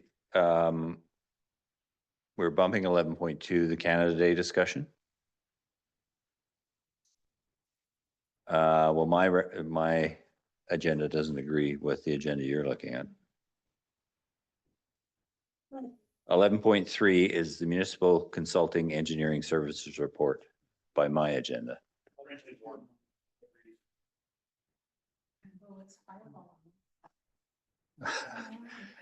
So rather than, sorry, corporate officer, rather than naming it by the number, just name the actual report.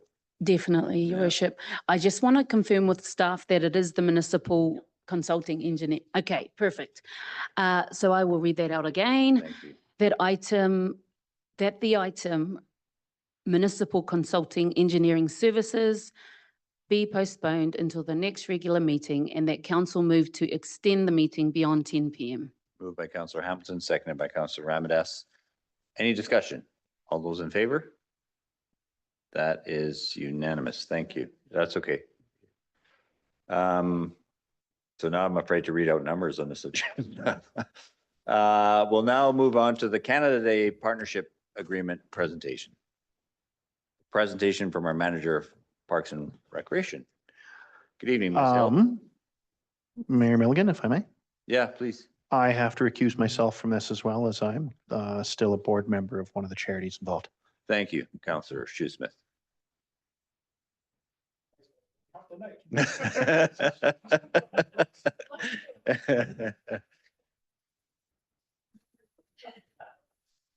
I can't even outsource my thinking to youth council.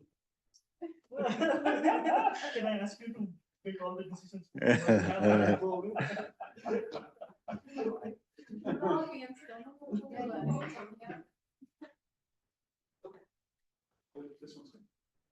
All right, Thank you, good Ms. Hill. evening. I'm going to present the Canada Day Agreement to you tonight. So Canada Day was once a major community event with strong support from local organizations, volunteers, and businesses. However, its scale has gradually diminished due to reduced resources and volunteer involvement. The pandemic further accelerated this decline with heightened public health concerns and discomfort with large gatherings. In 2021, in response to the Kamloops events and the broader national reconciliation dialogue, the city chose to center Canada Day around Indigenous reconciliation. This included the introduction of the Reconciliation Walk and various community activities aimed at raising awareness while fostering unity in the celebration of Canada Day. As concerns regarding gatherings have lessened, there has been a growing enthusiasm for community events. However, city staff have faced ongoing challenges in expanding events due to limited volunteer support, funding, and resources that are required for effective planning and event execution.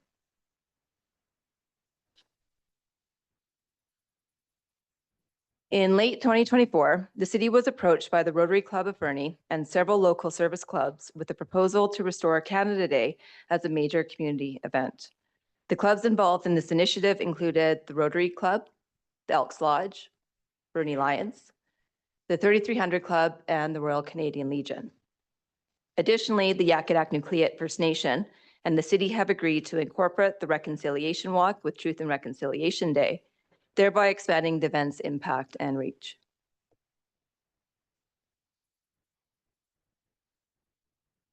Staff believe that partnering with the Fernie Service Clubs will greatly enhance the Canada Day event, leveraging the success of past collaborations with the Fernie Chamber of Commerce for Grizz Days and the holiday kickoff. Given the city's limited resources, this collaboration presents the most effective solution for expanding the event. The budget for Canada Day has already been allocated, and agreement has been established to formalize the collaboration for the delivery of event activities.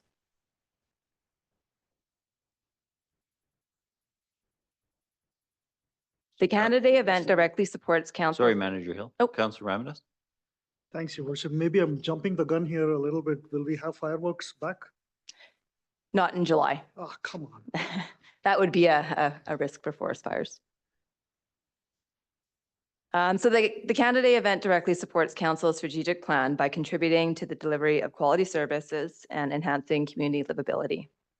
The agreement with the Fernie Service Club further aligns with the strategic objective of fostering a livable community as it leverages local capacity to improve the overall quality of life for residents.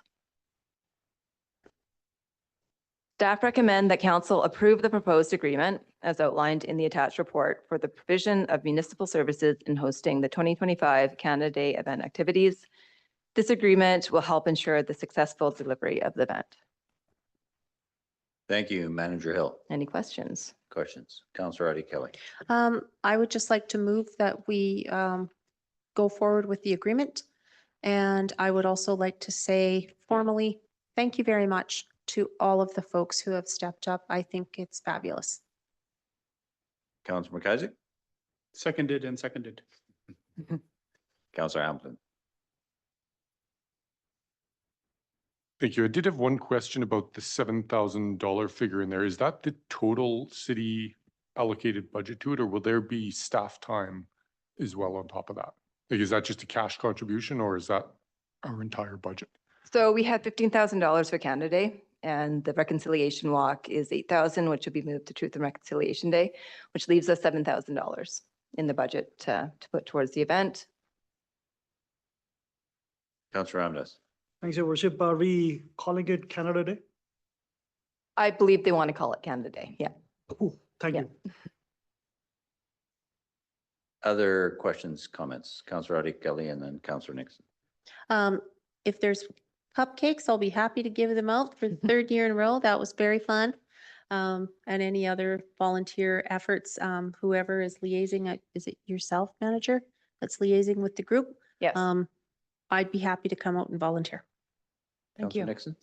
Thank you, Worship. I think all of this is awesome. So I'm in high support of it. Okay. Things evolve. It's great.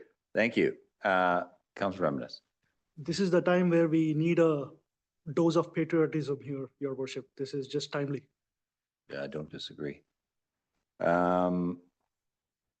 that, I'll ask our corporate officer to read the recommendation. Certainly, the staff recommendation is that council approve the proposed agreement as attached to this report for the provision of municipal services and hosting the 2025 Canada Day event activities. And that was moved by Councillor Adi Kelly and seconded by Councillor McIsaac. Any further discussion? All those in favor? That is unanimous. Thank you, Manager Hill. Thank you. Can someone retrieve Councillor Shoesmith, please?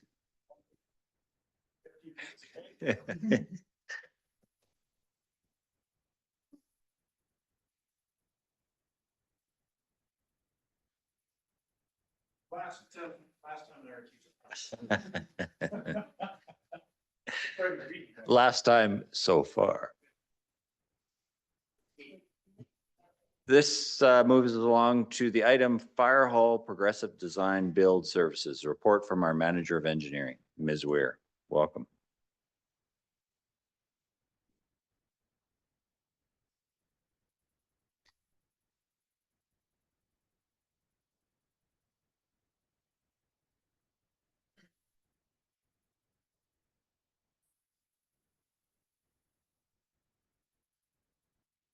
Good evening, Mayor and Council. I'm here to present to you on the Fire Hall project, Progressive Design Build recommendation for a contract award. I'll touch on the procurement background, the evaluation and the results, and the recommended resulting contract.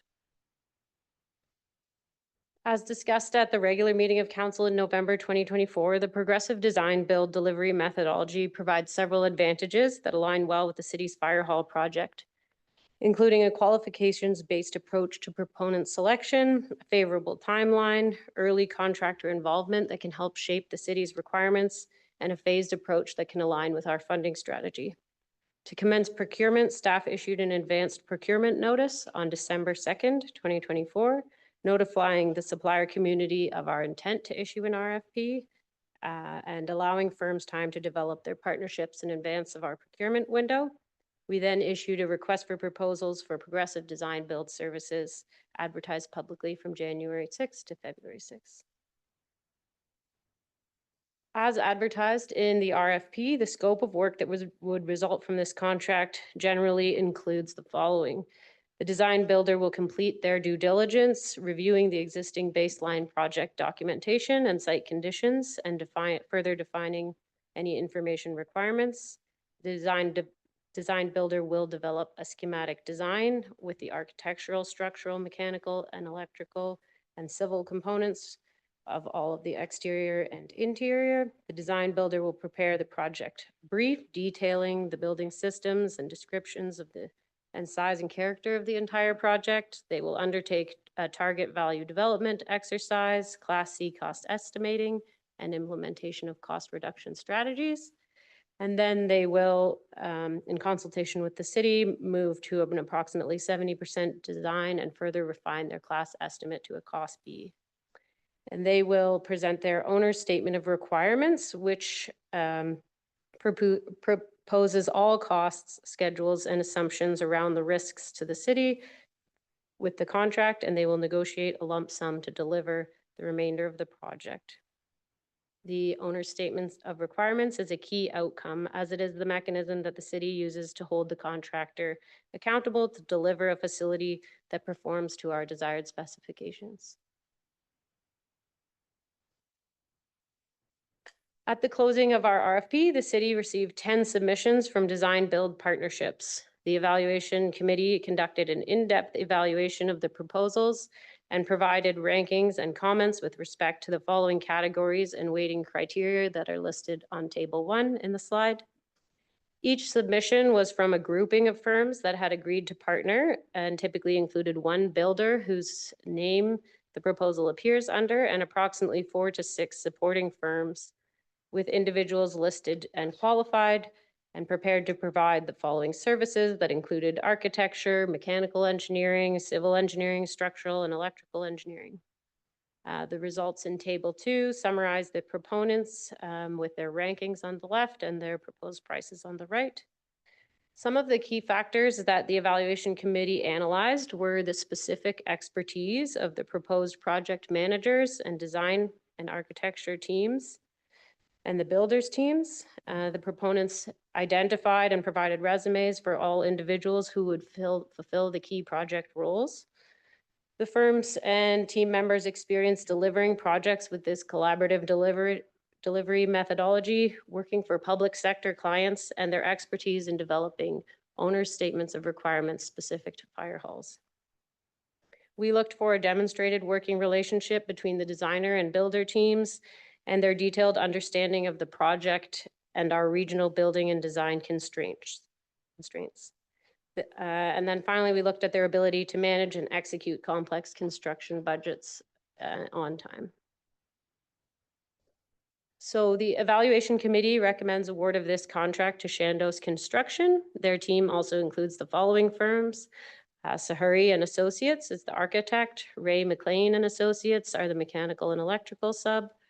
Protostatics is the structural and steel sub. Eagle Builders and Grubb Engineering is the structural engineering and precast concrete sub, and Urban Systems is the civil sub.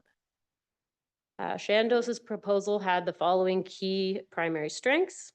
They presented a focus on fostering collaboration, acknowledging that this delivery methodology, the progressive design builds, is needs a high-performing team that includes accountability, openness, and transparency. Their project team is going to generate a risk register and work to mitigate the identified project risks through design, pre-construction, construction, and handover.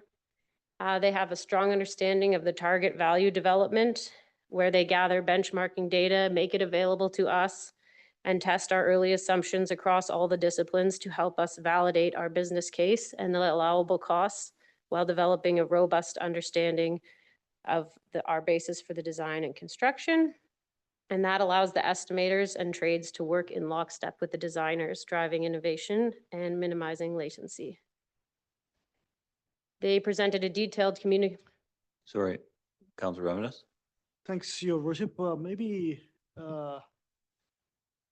it is apparent here in the slide itself, but these exact individuals, they've had like specific fire hall development experience by themselves. Is it like, have you seen their resumes and figured out, okay, these guys have actually worked at another fire hall? Okay. Correct. We reviewed the resumes of at least 8 individuals on their team and what positions they were proposed to take and what projects they had worked on. Okay, that's good.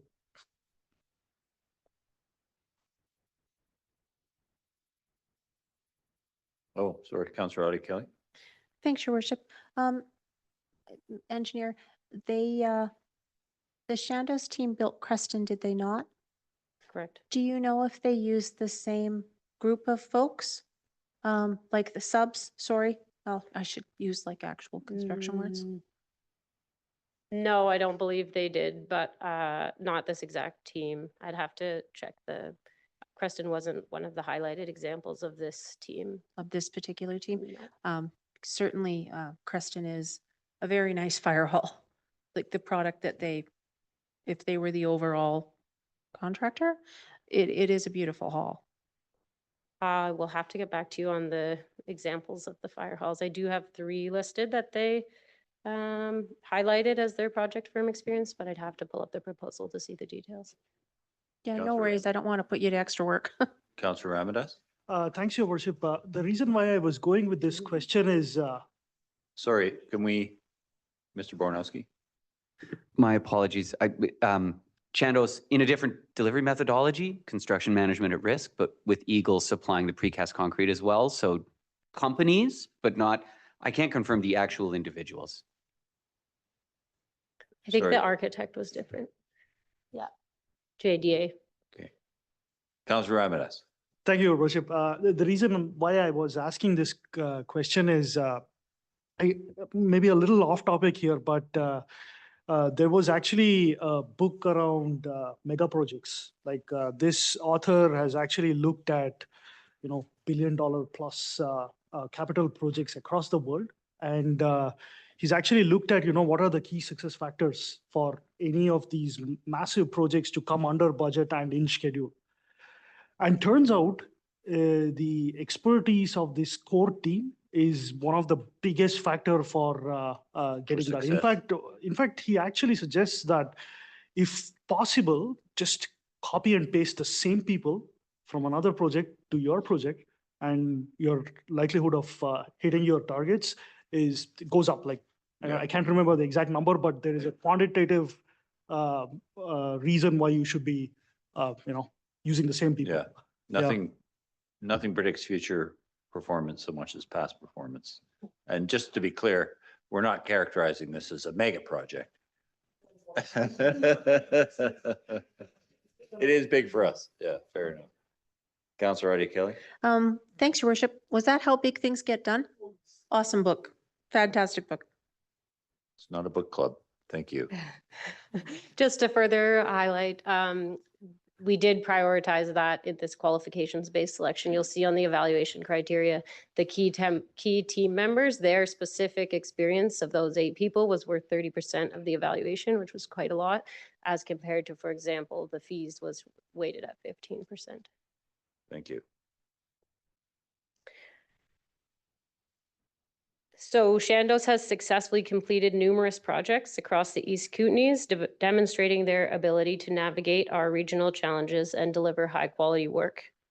Their schedule indicates our design would be complete by October 25, with construction starting in 2026 and commissioning of the facility by early 2027, should everything go as planned. The firm and individual experience highlights, further touching on that their staff team does consist of a highly experienced project manager, estimator, design director, contract administrator, and project superintendent. For example, the project superintendent is a longtime resident of the area, and they were the superintendent for the East Kootenai Regional Hospital renovation, the Creston Emergency Services Facility, and the Cranbrook Courthouse renovation. Included on their project team is also a highly experienced specifications writer, and that is the person who will play a key role in developing that owner's statement of requirements that I touched on, which forms the basis of the construction contract.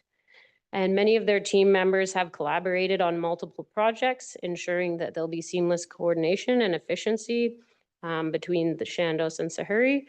They have recently partnered on the College of the Rockies student housing and trades facility in Cranbrook, which was 25 million. Chandos has extensive experience building fire halls, 18 that they listed, ranging from 2 to 86 million.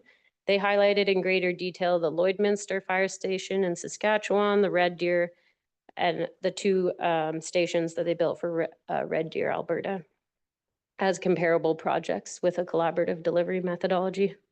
Sahuri listed design experience on 14 halls ranging from 2 million to 21 million, many of them utilizing the same structural, mechanical, and electrical engineering as their proposed team has. And they highlighted in greater detail fire halls they designed in Alberta and BC of comparable sizes in Lake Country, BC, Sylvan Lake, Alberta, and Cold Lake, Alberta. So the recommendation for council's consideration is here, and happy to answer any questions. Thank you, Ms. Weir. Questions from council? Councillor Artie Kelly. Thanks, your worship. CFO, can you just remind us the source of the fire hall funding so far, if just for the sake of the community? Thank you. Thanks, Councillor Artie Kelly. The majority of it has come from our facility renovation reserve, but there's a portion this year that we're anticipating to come from borrowing. Is that enough detail for your question? Okay, thanks. Further discussion? Thank you, Ms. Weir. Seeing none, I'll turn to our corporate officer and ask her to read the recommendation. Your worship and council, the staff recommendation is that council award my apologies. The staff recommendation is that council award a contract with Chandos Construction LP valued at 235,660 for the pre-construction services scope of work for the city's new fire hall, and that the mayor and corporate officer be authorized to execute the contract. Moved by Councillor Hamilton, seconded by Councillor McIsaac. Any further discussion? All those in favor? That is unanimous. Thank you very much. And thank you, Engineer Weir. And with that, we are adjourned.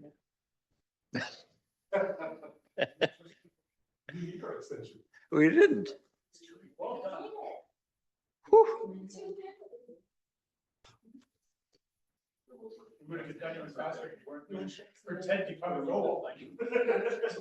Mr. Bornowski.